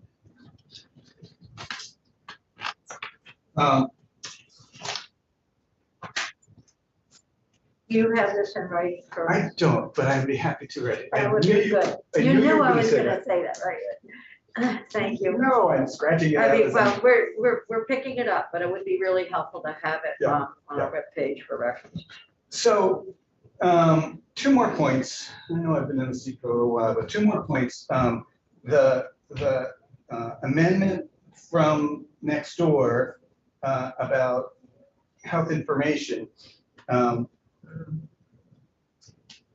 I'll just read a part of the sentence that I want to draw attention to. The facility shall disclose to the law enforcement officer information that is sufficient to confirm whether the patient is medically cleared, so the patient can be removed from the facility. Medically cleared. There was no discussion of this next door. I raise it here. Is medically cleared, is that intended to distinguish from psychiatric need? Yeah. And so that just raised a red flag for me. This is one we're gonna have to look at. We'll have to have Jen Carvey or Katie McClin or Amber. Yeah. So and then my final point is about where it's about race. I want to repeat a little bit of a dynamic that happened next door, and I made the point, I would make it again, that if we pass this bill, it would not surprise you one bit if 3 years later we look back and see that it was used in a disproportionate way to people to Black men, I'll just say. You know, who do we culturally identify as having more risk? It wouldn't be surprising to me if this was unfairly used in a disproportionate way. I said that next door, and the response from the chair, quite appropriately, was, wait a minute, we want this bill to protect healthcare workers who are being attacked because of their race or their sexual preference. And just to complete the exchange, my response was, that's why I'm not opposing the bill. What I didn't say, and what I would say here is, both things can be true. We can need this bill or a version of this bill to protect healthcare workers from hate speech. And we can also recognize that there's a risk that this bill will be used disproportionately against certain subgroups. And so I say that all to suggest if it makes sense to the committee to add a protection in this setting for people who, around hate speech. I think that if that is part of the purpose of the bill, I would vote it there. Would that fit in, wouldn't that fit in with disorderly conduct? Where you've taken out obscene, and if you took out obscene and noise, adding in hate speech, so it's a different perspective. Yeah. Yeah. I'm not sure. I don't know. I don't know. If it's hate speech generally, or if it's hate speech directed specifically, two different things.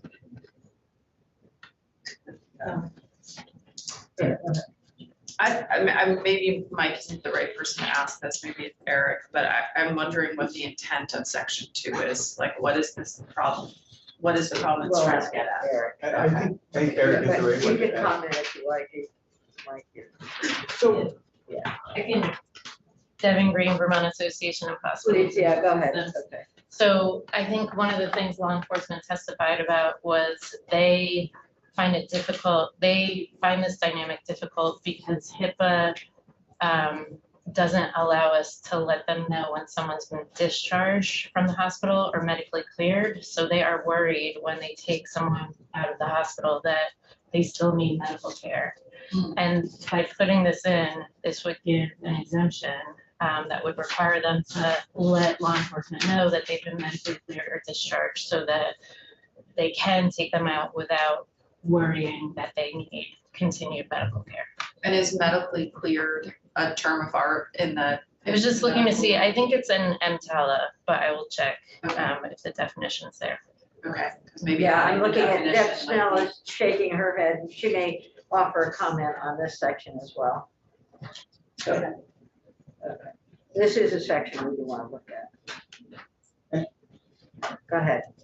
We sat through the joint committees meeting with the judiciary too. Some of what I heard was that police officers were reluctant to do anything when they showed up on the scene. And, you know, I could see where you could include them in this, in that group of people that could be held against if they come in and do something. I know the intent of the bill is to protect everybody. Right. But, you know, I don't think we're ever gonna stop that type of physical or verbal abuse from happening, but, and I asked one of the people that testified, I said, do you think this bill is actually gonna stop the abuse that's happening? And she said, no, but it will make us feel better. Another point that reminds me of that I want to make sure I say is that my guess is if we did a survey of Vermont hospitals, we would see some facilities doing a great job, doing a better job, and we might see some facilities that are not doing as good a job. I don't know how to answer that question, but it leads me to this. You know, we often talk about Vermont hospitals as if they're a system. There are 14 individual hospitals with individual leadership, you know, network notwithstanding. And so I do think the work, I can't think of anyone other than VPQHC, but I do think the work of an entity like VPQHC to say, hey, how are we, you know, what is the best practice? How do we make sure each hospital is up to speed on best practices and getting the right training and so on, also makes sense. But I also, I've heard this, the goal of the bill is to say very clearly to the law enforcement community, you gotta show up, you have no excuse, you gotta show up. It's hard for me to see how this bill accomplishes that. It offer, well, what we heard in the original testimony was it offers some reassurance that they're doing the right thing by being there and participating. So we don't want it to be to the extreme. Right. Or the lack of extreme. So the balance is always the place to be. Yeah, I Kim, just, how do you write that into legislation? I just have to, you know, law enforcement is dealing with its own workforce issues. They are also triaging where they have to send people at any given moment. I don't think this bill does, you know, those are bigger structural problems. The bill doesn't do anything to address that. And so it would not surprise me one bit if we continue the events where the healthcare facility says, I really need you right now, and law enforcement's attending to other things. Those Thank you. And comments. in writing would be terrific. And appreciate it. I will get into writing the specific recommendations around it.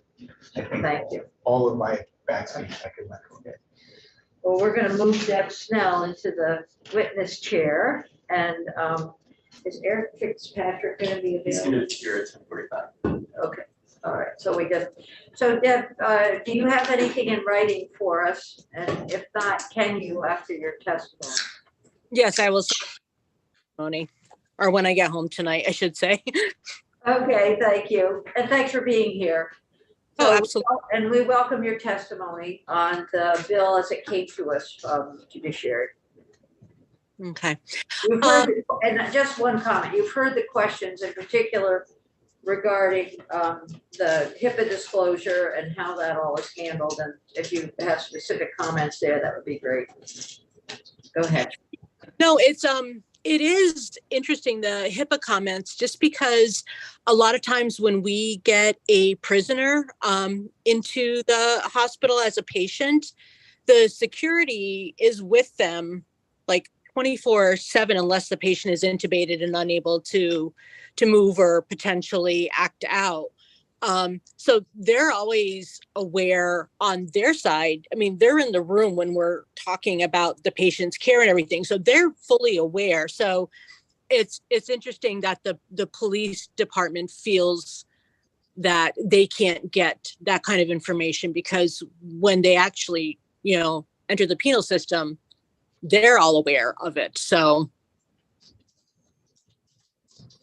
and I want to really quickly comment on Mr. Fisher's statement about it wasn't the disorderly conduct.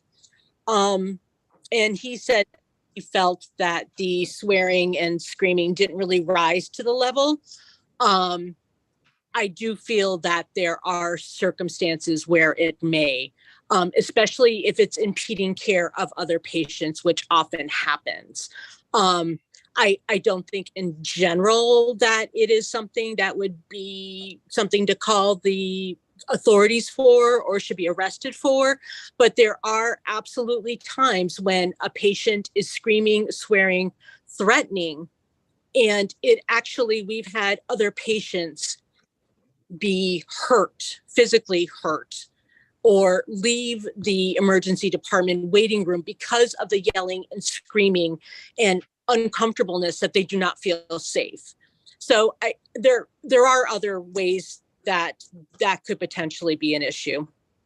But what I really wanted to speak to this committee about is incorporating the bill introduced by Representative Cortez about the guidelines for preventing workplace violence for healthcare and social services workers, published by OSHA in 2015.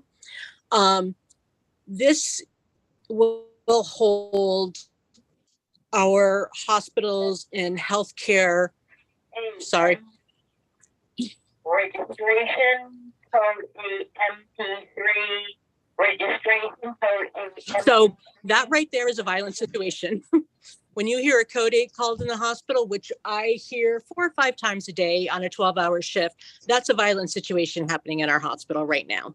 And that's at the registration desk. It's not even in a room or the emergency department. So it happens everywhere in the hospital. So what we strongly feel is that our hospitals and workplaces need to be held accountable for protecting us. I'm sure you probably heard about the metal detector we had in our emergency department that sat there for a year collecting dust because there was no one to run it. Now it's only being run Monday through Friday from 3 to 11. So hopefully no one comes in, or during the with a gun or knife. We are constantly removing weapons, drugs off of our patients. 2 months ago, I took a machete out of a patient's backpack. It's just dire in our emergency departments and in our hospitals. And we need protection from our employer. We have been asking for a long time for what we call MOAB training. Yeah, security must have been right there. So the training that we need, the training to de-escalate verbally, to de-escalate physically as well. We've been asking for this for years, and we found out in our bargaining with our technical professionals a couple of nights ago that, they can't hire anybody. So it's very concerning to all of us that we have nurses and technical professionals with traumatic brain injuries, with broken jaws needing to be wired, with lacerations requiring stitches. This goes from anywhere from a housekeeping to a physician that can be hurt. It's not just nurses and techs, it's across the board that you don't know what you're walking into when you go into a room. So everyone needs this type of training to keep us safe. And even in the community settings with community health, all of those people walking in off the streets, and 99% of them are just regular citizens looking for care. But that 1% that could come in with a weapon or escalates, or we've had instances with our outpatient nurses begging to have their last name taken off their badges. And I understand everyone needs to know who's taking care of them. But when then these nurses are then followed home because someone looked them up online and was upset because they wouldn't renew their opiate prescription, this is happening on a daily basis. So this is the stuff that we need to protect our workers. We can't afford to lose any more healthcare workers in our state. And I think a bill like this that offers these kinds of protections would actually attract healthcare workers to the state, knowing, especially if you're going into psychiatry or into the emergency department, knowing that you're going to have these protections on a state level. Thank you. That's very helpful, and some written testimony, because you've covered a lot of ground. Yeah. And so one of my questions is the need. You said there's a need for both physical and verbal de-escalation training. Yeah. Do you get any of that training yourself? No, I had signed up for the physical training and then it got canceled like 2 years ago. And I don't think it's really been offered since because they just don't have anyone to teach. And even the people operating the metal detectors in our emergency department they work for the Greenbound Security Systems or something. Yeah. They have provided lead for our, I don't want to say lead, the vests for our security officers, but they're not the first ones there. It's us that are the first ones there. Yeah, we understand. Okay, and then my other comment is, I know you referenced Representative Cortes's bill that's in the House currently that would put work through the Department of Labor and add OSHA standards within our healthcare facilities. And it would be great if the House took that bill up, or at least maybe in the context of S36 when it hopefully moves. So yeah, that's my. I know when I saw that, but the request to maybe consider it, unfortunately, we just don't have the time to pick that up and put it on here. But it's something I think going forward would be useful. Understood. So Senator Hardy had a question. Yeah, thanks, Madam Chair. I just pulled up it's H265, the Representative Cortes's bill. It's interesting. Thanks for mentioning it, Deb. My question for you is you heard Mike Fisher talk about the whether or not the use of the term healthcare facilities might be too broad, and if we should narrow that to mean just EDs or just hospitals, or whether or not healthcare facility, which would also include long-term care facilities and doctors' offices, et cetera, might be too broad for this bill. And I'm wondering if you could comment on that. I understand what he's saying. I don't necessarily agree. People hear stories all the time about people going into doctors' offices, not getting seen. And, people are escalating so much faster than they used to. And there's like this lack of patience with anything having to deal with healthcare. And I know it has to do with staffing shortages and everything taking longer. But I do feel that even in long-term care facilities, I had to tell, all joking aside, I got kicked by this 90-year-old woman 2 weeks ago that left a major bruise. So even like these, everyone's like, oh, it's an old lady, they won't be physical. Yeah, they can be. They can be rough. So I would defer to the long-term care facilities. I've only heard stories like second and third hand on how they feel this, but I do strongly feel that physician offices should also be included in this. Okay, thank you. All right, terrific, thank you. And anything you can get us in writing would be very much appreciated. Yes. I know what your life is like, so, but if we can see it, that would be great. I will take care of that. Thank you very much. I appreciate your time. Thank you. Yeah. So Eric Fitzpatrick is here, and Eric would be helpful, I think, to look at the bill as it came over from judiciary, and we do have a copy of it. We also have Senator Sears' memo to us, asking us to consider disorderly conduct, the section 2 around HIPAA, will it work with HIPAA, the medically discharged, I was gonna say, and then the de-escalation. Do you want to walk us through this? Sure. Is this thing on our website? So you have a copy of the bill that came over.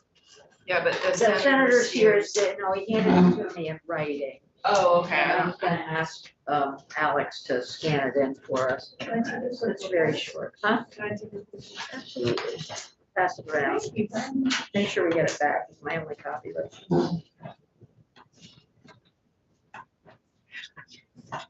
Morning, everybody. And that, just FYI, that's the perspective of judiciary. We might find other things. Nice to see you. Eric Fitzpatrick with the Office of Legislative Counsel. I'm my first time at this committee this year, so nice to see you all. Wait, we should introduce ourselves and I know you, Jenny Lyons, but. Dave Weeks, Rutland County. Martine. Nice to see you. Good turn. Terry Williams, Rutland Nice to County. see you. Thank you. Nice to see everybody. And as the chair indicated, I'm here to talk about the Senate Judiciary's past version of S-36, which is enacted to permitting an arrest without a warrant for assaults and threats against healthcare workers and disorderly conduct at healthcare facilities. So as you can guess from the title, the big picture of what's going on in this bill is that it permits law enforcement officers to make warrantless arrests in healthcare facilities for certain crimes committed against healthcare workers, healthcare providers. So that's the big picture of what's going on. A lot of judiciary terminology in there and concepts to give you just a moment of background. Generally speaking, probable cause is the standard that's required in order for a person to be arrested, in order for law enforcement to arrest a person. It's a constitutional requirement of probable cause. You could get a law enforcement officer could get probable cause by going to court and getting a warrant, right? I mean, they could demonstrate probable cause, I should say. By having a warrant. And the way they would do that is they would go before a judicial officer, they would submit an affidavit that they swore to, and they said, these are the facts. And I think this constitutes probable cause to believe that crime has been committed or is being committed. The court agrees, the court can issue the warrant, the officer takes the warrant, goes and executes it by arresting the person. So that's one way of arresting a person. With a warrant, you have probable cause in that situation because you demonstrated it to the court. However, it is also permissible to arrest somebody without a warrant constitutionally, so long as the law enforcement officer has probable cause. There's a very specific rule of criminal procedure that describes when that can happen, when without a warrant, a law enforcement officer can make an arrest based on probable cause. So I've made a copy of this rule because I think it's important. It's the rule that's being amended in S-36. But it's nice to see the rule in its entirety. Yeah, I looked it up online, and I'm glad I don't have to keep doing that. Right. Well, it's helpful to see the whole thing, so you can see the context. And also, it's helpful to, I think, help understand what's proposed to be going on with the change in S-36. So, as I mentioned, the ability of a law enforcement officer to arrest based on a warrant, obviously, they have to demonstrate probable cause to an officer. If they don't have a warrant, that's where Rule 3 kicks in. You see the title of Rule 3 in the middle of that page, arrest without a warrant, right? So this sets out the circumstances under which if the officer does not have a warrant, they can still make an arrest, assuming they have probable cause, which you'll see specifically laid out in the rule because that's constitutionally required. So you got these 3 different categories. So got them on that first page, A, B, and C, 3 categories. Category 1, arrest without a warrant for a felony offense. Always allowed to make an arrest without a warrant for a felony. So that's number 1. It's a felony, you can do it. Law enforcement officer can do it.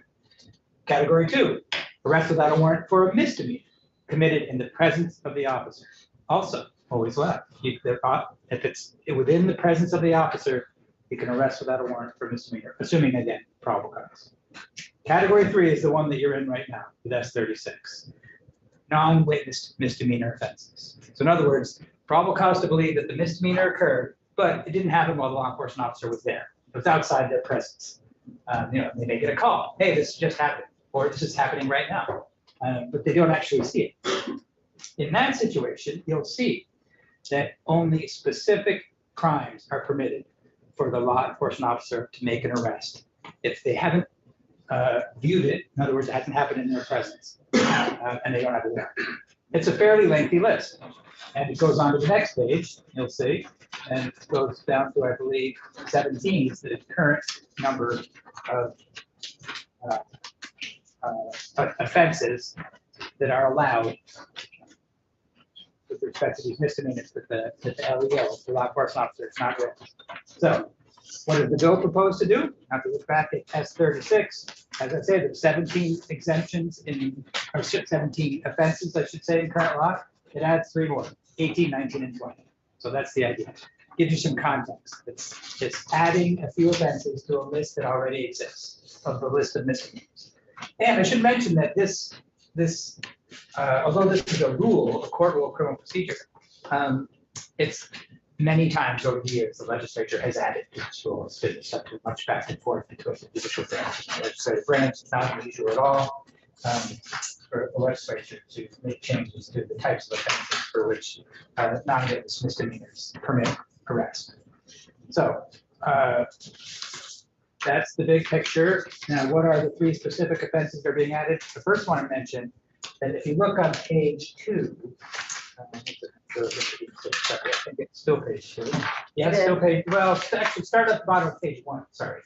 I wanted another piece that's existing that I want to, I think gives you this context. It's just a couple of remember, these are the existing misdemeanors that already permit arrest outside the presence of the officer. Number 8, there's a permission for the arrest to be made if the person has committed a misdemeanor which involves an assault against a family member or a household member or a child of the family or household member. I put that there so that you could see that there's already a provision that allows assault of a particular class of folks for the arrest to happen. See what I mean? It's a different group. In this case, it's assault against a family member or against a household member. But you can see that sort of conceptual connection too, to that in assault against a different group of people through a concept you already have in existing laws.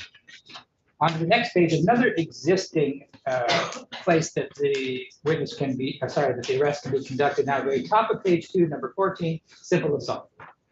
The simple assault, and that also provides you a little context in the sense that if you look at 14 and the one you just looked at, 8, right? Assault of a family member, there's some repetition, there's some overlap. So technically, an assault under 14 is probably also going to be an assault under 8 of the family member. But the legislature has seen fit to want to specifically highlight and provide clarity that offenses of that universe of people can also be made without a warrant. So that even though there's some repetition, it's been done in the past, and it's being proposed to be done now as well. Because if you look at number 18, which is one of the new ones that's in S36, what is the new provision to be added? Person committed a misdemeanor that involves an assault against a healthcare worker in a healthcare facility. Again, somewhat repetitive, but also carries forward with the legislature's before with respect to family members. So, but that's again, that's the new offense here, new specific to a healthcare worker in a healthcare facility, but simple assault also being something that's covered. The difficulty in the healthcare facility is the relationship between the patient, if it's a patient, or a family member who is helping the patient. So it makes it unique, I think. So my comment. Yeah. And it sounded like the conversation I was listening to just before I took the witness chair, that the committee perhaps had talked a little bit about the definition of, because this refers to a healthcare worker in a healthcare facility as those terms are defined. So I had those with me, but it sounds like maybe the committee's already talked about that a little bit. Well, it would not hurt for you to review what is included in that definition of healthcare facility in the statute 13 VSA 1028. Sure. The statute that it's referring to actually cross-references another statute. So it's actually in Title 18 as well. So it's the same idea. And It would be good to have it referred to Title 18 for our purposes. Maybe we should have both. right? Just a question. No, I yeah, think, certainly. Yep, Or at least 18, and since that is, I believe in Title 13, it just says it has the same definition as Title 18. so let's reference Title 18. Maybe we should have both of them. Title 18 as referenced in 13 or something like that. Oh, Ordinarily, we would just, or you could say and. but, Okay. But it's, Whatever you're the lawyer. You know how to do this. But the definition on the substance is lengthy. Healthcare facility means all persons or institutions, including mobile facilities, whether public or private, proprietary or not-for-profit, which offer diagnosis, treatment, inpatient or ambulatory care to two or more unrelated persons, and the buildings in which those services are offered. And then, so that's the definition. And it goes on to say, it shall include. And then there's a long list of what it includes. I could read that if you like. It sounds like it's very inclusive. It's quite broad. Yeah. And I think from the committee's perspective, Judiciary Committee's perspective, intentionally broad, but that doesn't mean you see it the same way. And there's certainly, that's a place that, you're free to make whatever changes you think are appropriate. We'll leave it for now. Yeah. Right. Go ahead. What if there was a video recording that, a lot of emergency rooms have cameras? Is that, with that, I mean, obviously, the situation requires that they do something right now, but as far as, protect the police officer, have that available. So if he does make an arrest without a warrant, because if you take a person out of an emergency room that's being belligerent and requires medical care, then that's a whole different can of worms. Take them out, where are you gonna take them if they need they need medical attention?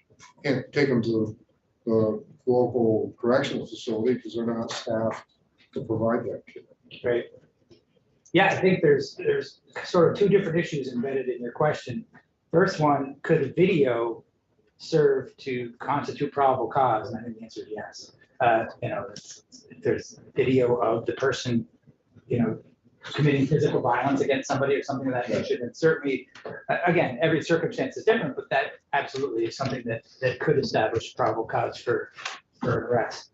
The second piece of your question, which is where do they go? And does the person need to be stabilized? That's something that I'll get to. It's sort of the second part of the bill, the HIPAA-related medical stabilization question. So I will get to that because that's an important point also.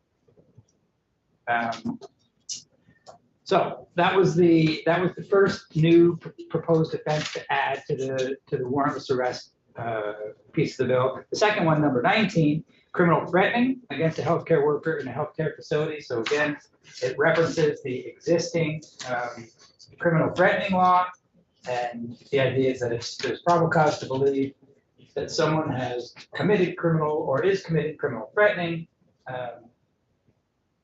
then Would that encompass what Mike Fisher was talking about in terms of hate speech? I will read the definition to you, and I think it all depends on the consequences of the speech. So a person shall not, but if you mean is it constitutionally protected, I think the statute has been deliberately crafted to only apply to constitutional conduct. But again, in practice, is it possible that someone could apply it unconstitutionally? That's always a possibility. Yeah, sure. That's hopefully that doesn't happen, but one can't be certain of that. Anyway, I'll read you the language of the statute. Person shall not by words or conduct knowingly, there's two things in it that they have to do. Knowingly, one, threaten another person or a group of particular persons. So it requires a threat. And two, as a result of the threat, place the other person in reasonable apprehension of death, serious bodily injury, or sexual assault by the other person. Okay, so, I mean. So that's see what we put. the definition of the offense. Go ahead. So Eric, when we had that original hearing over tree fell that dramatic. Right. Yeah. I asked the question about adding to 17, the criminal threat name, the 1702 section, specifically calling out healthcare workers, like we do with DCF workers and election workers and actually elected officials and things like that, and adding them to that section of the statute. And that didn't happen in this bill, but, or as of yet. Was there a discussion in judiciary about that? I think it was discussed, but it just, not intentionally necessarily, but it just, they sort of focused on the topics that were in the bill as it. Yeah, well, because the way it is right now, this is in a healthcare facility, and we've heard even just today about healthcare workers who, after they leave, are stopped or criminally threatened because somebody looks up their address and follows them home or whatever. And I just wanted to make sure that we were providing protection for when they leave work, and that they're being harassed or threatened because they're a nurse or a PA or whatever, but it's no longer in a healthcare facility. And so it in 13 BSA 1702, paragraph C, for example, that's the DCF workers. In D is a variety of locations as well. Yeah, D is a variety of locations, and I thought there was a specific one about poll workers. Yes, that's, no, you're right, that's, I think it's embedded in F. Embedded in F, yes, exactly. Public official, public servant, election official, public employee. So I'm wondering if we could add a paragraph about healthcare workers. Yeah, you certainly could. It's a policy decision for you, but you absolutely could. So that would protect them outside. Yeah, I mean, the situation that we've heard of several times about people being followed home or, called at home or harassed or criminally threatened outside of work. We can recommend adding that, and then I think judiciary have to look at that, or is that something we can simply add? Because I think it's. I was hoping they were gonna add it, and I think we're gonna add it, but they'll look at it. Let's do it. I was just looking also at I don't think so quite get at the circumstance that you're talking about, Senator Hardy, because I was looking at the assault of a protected professional statute, the separate statute, 1028 of Title 13, right in the right. And that does include a healthcare worker under protected professional. So that part covers that piece. But I think in this case, and that statute applies protected professional while the protected professional is performing a lawful duty or with the intent to prevent the protected professional from performing his or her lawful duty. So I don't know whether or not, in other words, if they weren't on, Can on I the ask? clock, maybe that wouldn't come. yeah, this sounds like they're off duty. They're being literally leaving work or at home, and they're being criminally threatened because they're a nurse who didn't do like something that a patient wanted them to do or whatever. Can you evaluate that for us and then make a determination about how we can add that in if it is not covered? Yeah, certainly. That would be very helpful. Yep. And Senator Gulick. Just to be clear, this would allow for an arrest. No, in this case, this is just adding to the criminal threatening statute, a person, another violation of criminal threatening. I'll let Eric explain it. It's outside of the warrantless arrest discussion. Oh, it is, okay. Yeah, is it sort of added? Right, I think that the proposal is to add another piece of a substantive crime. So you'd be adding an additional criminal offense, not unrelated to the warrant issue. I think that's the idea. Yeah, we added, for example, a few years back, prior to my time here, DCF workers because of the murder of a DCF worker. And then 2 years ago, I think it was, we added poll workers and public officials because of the threats that were being waged against poll workers, election officials, public officials, et cetera. And so it seems to me that this is an equivalent type of situation that people are being threatened because they're healthcare workers, and it's not. And what the bill does right now is cover them while they're at work, but this is some additional protection. So I'm looking at our time, and I know Aaron has come in with the update on S37. You want to finish up, Eric, on, have we finished up 19 and 20? We haven't done 20 yet.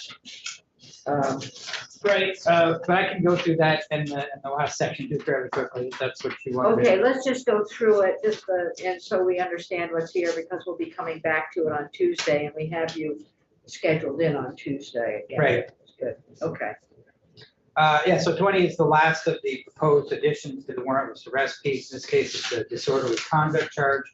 And if the disorderly conduct interferes with the provision of medically necessary healthcare services in a healthcare facility, that also is misdemeanor. So this proposes to allow the arrest for that unwitnessed misdemeanor as well. So lastly, then, this is a separate related concept, different provision in section 2. This addresses the situation that it's a HIPAA issue that you're talking about here, the healthcare privacy federal law, which I'm sure this committee has discussed and knows very well. The issue that came up is that HIPAA generally prohibits the disclosure of protected healthcare information, protected health information by covered entities, and there's a long list of exemptions and exceptions to that general prohibition on disclosure. The concern is that, and some of those exceptions specifically apply to law enforcement conduct, law enforcement arrest of a crime that occurred on the premises, investigation that the law enforcement officer is conducting in order to gather evidence of a crime. Those are already covered under HIPAA exceptions. The concern was that, well, if, say, a healthcare facility is contacting a law enforcement officer because they want an arrest to be made of somebody who is engaging in one of these misdemeanors that we just talked about, that the enforcement officer didn't witness, that federal law also prohibits, this is the point you were getting at earlier, Senator, that prohibits the healthcare facility from letting the patient go, discharging the patient unless they're medically stabilized. And the law enforcement officer as well, the Judiciary Committee heard testimony, they are reluctant to arrest and remove the patient if they're not medically stabilized, because as you mentioned, where do they go? They're still in medical distress. So the idea was, and healthcare providers thought it was problematic. They can't tell the law enforcement officer information about the person's medical condition because they're concerned they'd be prohibited by HIPAA from saying that. In other words, the exemptions that I just mentioned, and the fact that the crime occurred right on the premises, that sort of thing, that might apply to certain things, but that wouldn't apply necessarily to allowing them to tell the officer, oh, hey, here's why the person's medically stabilized. Here's some facts about their medical condition. That means you can take the person off the premises because they're stabilized medically. So that's what this language proposes to do. There's another exception, another exemption in HIPAA, what's called the state law requirement exception. If disclosure of information is required, not permitted, has to be required. If it's mandated by state law, that's another exception. That's another situation in which otherwise protected healthcare information can be disclosed. So this proposes to create just such state mandated disclosures. So you see, when an authorized representative of a healthcare facility that operates as a covered entity requests that a law enforcement officer respond to and potentially arrest a patient for an alleged crime committed on the premises, the facility, this is line 18 of my draft, the facility shall disclose So it's required. To the law enforcement officer, information that is sufficient to confirm that the patient is medically cleared so that the patient can be removed from the facility. And shall disclose any other information that will be necessary for purposes of taking safe custody. So you see, it's specifically crafted to fall into the HIPAA state mandated disclosure requirement. So that way the hospital, the healthcare facility person can tell the law enforcement officer what it is they need to know to provide the enforcement officer with confidence that the person can be taken away, they're medically cleared, they can be arrested and removed without worrying that they'd be violating HIPAA by passing that information. What happens if the individual decides on their own to leave? And there's still going to be, it's a punishable offense. Would they have to go get a warrant to arrest them in this case? I think it would all depend on whether the enforcement officer felt that however else they had been provided with evidence that the offense occurred, whether it met probable cause or not. You know, if they thought that the person's gone and they don't have other witnesses, you know, maybe they don't have enough statements from witnesses that happened, you know, it depends whether they felt they could meet the standard. So, thank you. There are some things I think we're gonna have to think about how this fits with HIPAA. And I think we might, have you communicated with Jen Harvey or Katie or Amber about the language related to HIPAA? No. Should we do that or not? I mean, I don't think so. Okay, all right, good. Can you just find And out? then the other thing I was gonna say is because we've got about 5 minutes to look at this bill that's coming into us, but the de-escalation piece, I think it makes sense for us to ask for some kind of an evaluation of what kind of de-escalation training is done at some of these facilities, because if we're going to put this in place, we want to know that people have some exposure to training. So I'm not sure we're ready to demand it, but I think it might be important to ask for what currently is taking place. Now we should consider what Mike Fisher's comments. And then on Tuesday, we're going to hear from Vermont Care Partners, Mary Moulton from Washington County Mental Health. So there's still some issues here to think about, but we're starting to get the drift of what we probably need to do. Great. When you say a report on de-escalation, who might that, and is that something you think you just want to sort of think about for now, or maybe think about what language might look like? So I'd love to think about what language might look like for asking for some information back from the various types of healthcare facilities, what's available out there, what's happening. And I don't know how you cover the whole landscape, because there's a lot in the bill right now. So maybe we fine tune that, but at some point, but just beginning to think about what the language might look like. Maybe put language in and that the House could add Representative Cordes to the bill. Well, It's like very. It could, you also find out, and I think that Devin was gonna look at this too, but the medically cleared, if there's a definition for that somewhere, it's in, what is it, Let's ask Devin Green if you can, is there a definition somewhere, and maybe Eric can help us in statute, or is that simply professional practice? Where do we get that? Yeah, Devin Green, Vermont Association of Hospitals and Health Systems. I will try to say, it is not an EMTALA. I will try to see if there's a legal definition. Okay, that would be great. We need that. Senator Goulart. If we are going to go ahead with this, can we not ask healthcare providers to present us at some point with a plan around de-escalation in the same way that we're doing in S37, asking higher education facilities to come up with a plan on? That might be a good idea, but I think we're looking at long-term care facilities, clinics, hospitals. It's just such a broad range that we might decide to ask for that information from hospitals or from long-term care. But then if we extend it more broadly, that's a big communication system. And how to get to that. We'll think about it. But think about it. Bring in a recommendation. Yeah. Good. Okay. Last question. Yeah. Who, should, maybe I will ask Cameron, or I could just follow up with them, I guess, but my thought was, who would the report on de-escalation come from? Yes, that's the question. So, Right. and that's what Senator Lewis is asking, maybe we tell them. But the report, who's it coming from? The Right. hospitals, the long-term care facilities, or some type, is there an assessment that we can put in place of educational programs around de-escalate? How is it happening? Is there a trainer in the state who's going around? I know the fellow Matt, who we heard from Muscatney, does a lot of training across the state. So I'm throwing out some ideas, and I think Devin might have some ideas about this. And we'll think about it over the weekend as well, but some language, just a framework. Okay, sounds good. All right, yeah, great. All right, thanks, everybody. Thank you. Okay.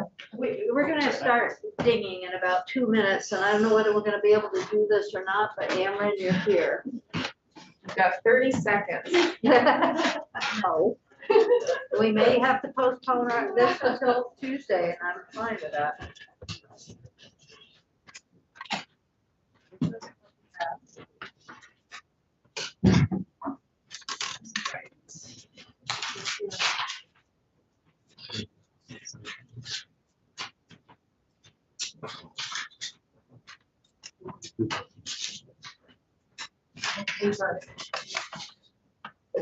All right, for the record, again, Amran Aberdaly, Legislative Council. I am back here with you on S37, looking at a new amendment or some revisions from the 3.2 that you were reviewing this morning. This is now version 4.1. This is the clean version, 3.3 this morning, with just the changes that we discussed around findings. And that is in section 8 on page 11. So after looking into the findings and looking specifically at that subdivision 3 over on page 12, it looked as though subdivision 3 was really focused on the false and misleading advertising aspect, when really this is about the component of, do people know what level of care they're getting when they go to the pregnancy center? So rather than put this new language into subdivision 3, I've added it into subdivision 1. So this subdivision would now read, centers that seek to counsel clients against abortion, often referred to as crisis pregnancy centers, or limited services pregnancy centers, have become common across the country, including in Vermont. Accurate information about the services that a limited services pregnancy center performs, in addition to forthright acknowledgement of its limitations, is essential to enable pregnant individuals in the state to make informed decisions about their care. This includes individuals being informed of whether they are receiving services from a licensed and qualified healthcare provider at a limited services pregnancy center, as this allows individuals to determine if they need to seek medical care elsewhere in order to continue or terminate a pregnancy. So what we're really focusing on here is this idea of forthright acknowledgement of limitations, so that someone knows if they receive a sonogram at a limited services pregnancy center, that does not necessarily mean they are getting prenatal care or that they should not see a healthcare provider. It does not direct centers to inform, but when you think down to later in this section, when we're looking at medical directors being responsible for staff and volunteers at the center, it sort of informs how the state is viewing the importance of having those types of provisions. And then I also added, just so you are aware, in subdivision 3,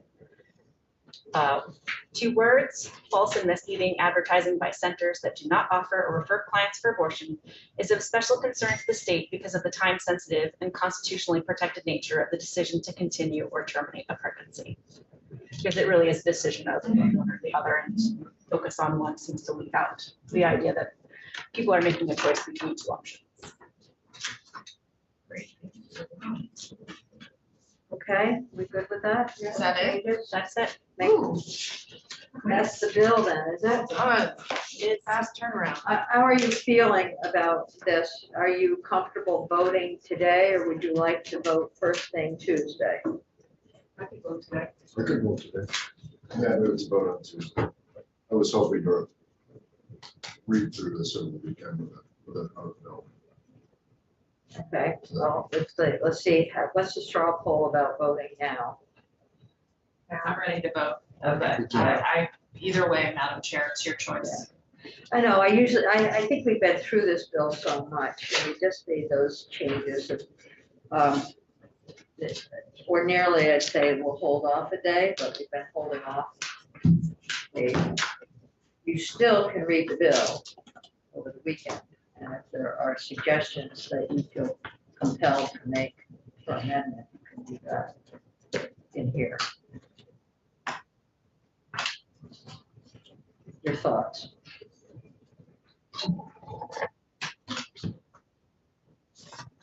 I would request. You want to wait? Would anybody be upset? One guy. No, I know it's one guy, it's 4-1, but it's still important for me that we do this in a way that everyone feels comfortable. There's been a lot of changes, very good reviews. I just think it would personally would be helpful to be able to reflect on it. So you get a.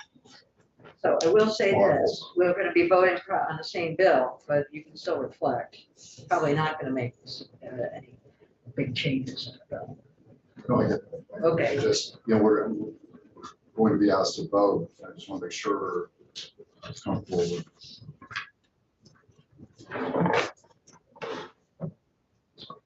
If it means that you might feel comfortable voting yes, then I'm happy. That's why I'm saying, that's exactly the point. I would love to have you support this bill, Senator, so if you need an extra weekend to do so, I'm supportive of that. For me, it's, it'll boil down to an extra 20 minutes, but we don't have that now. It's fine.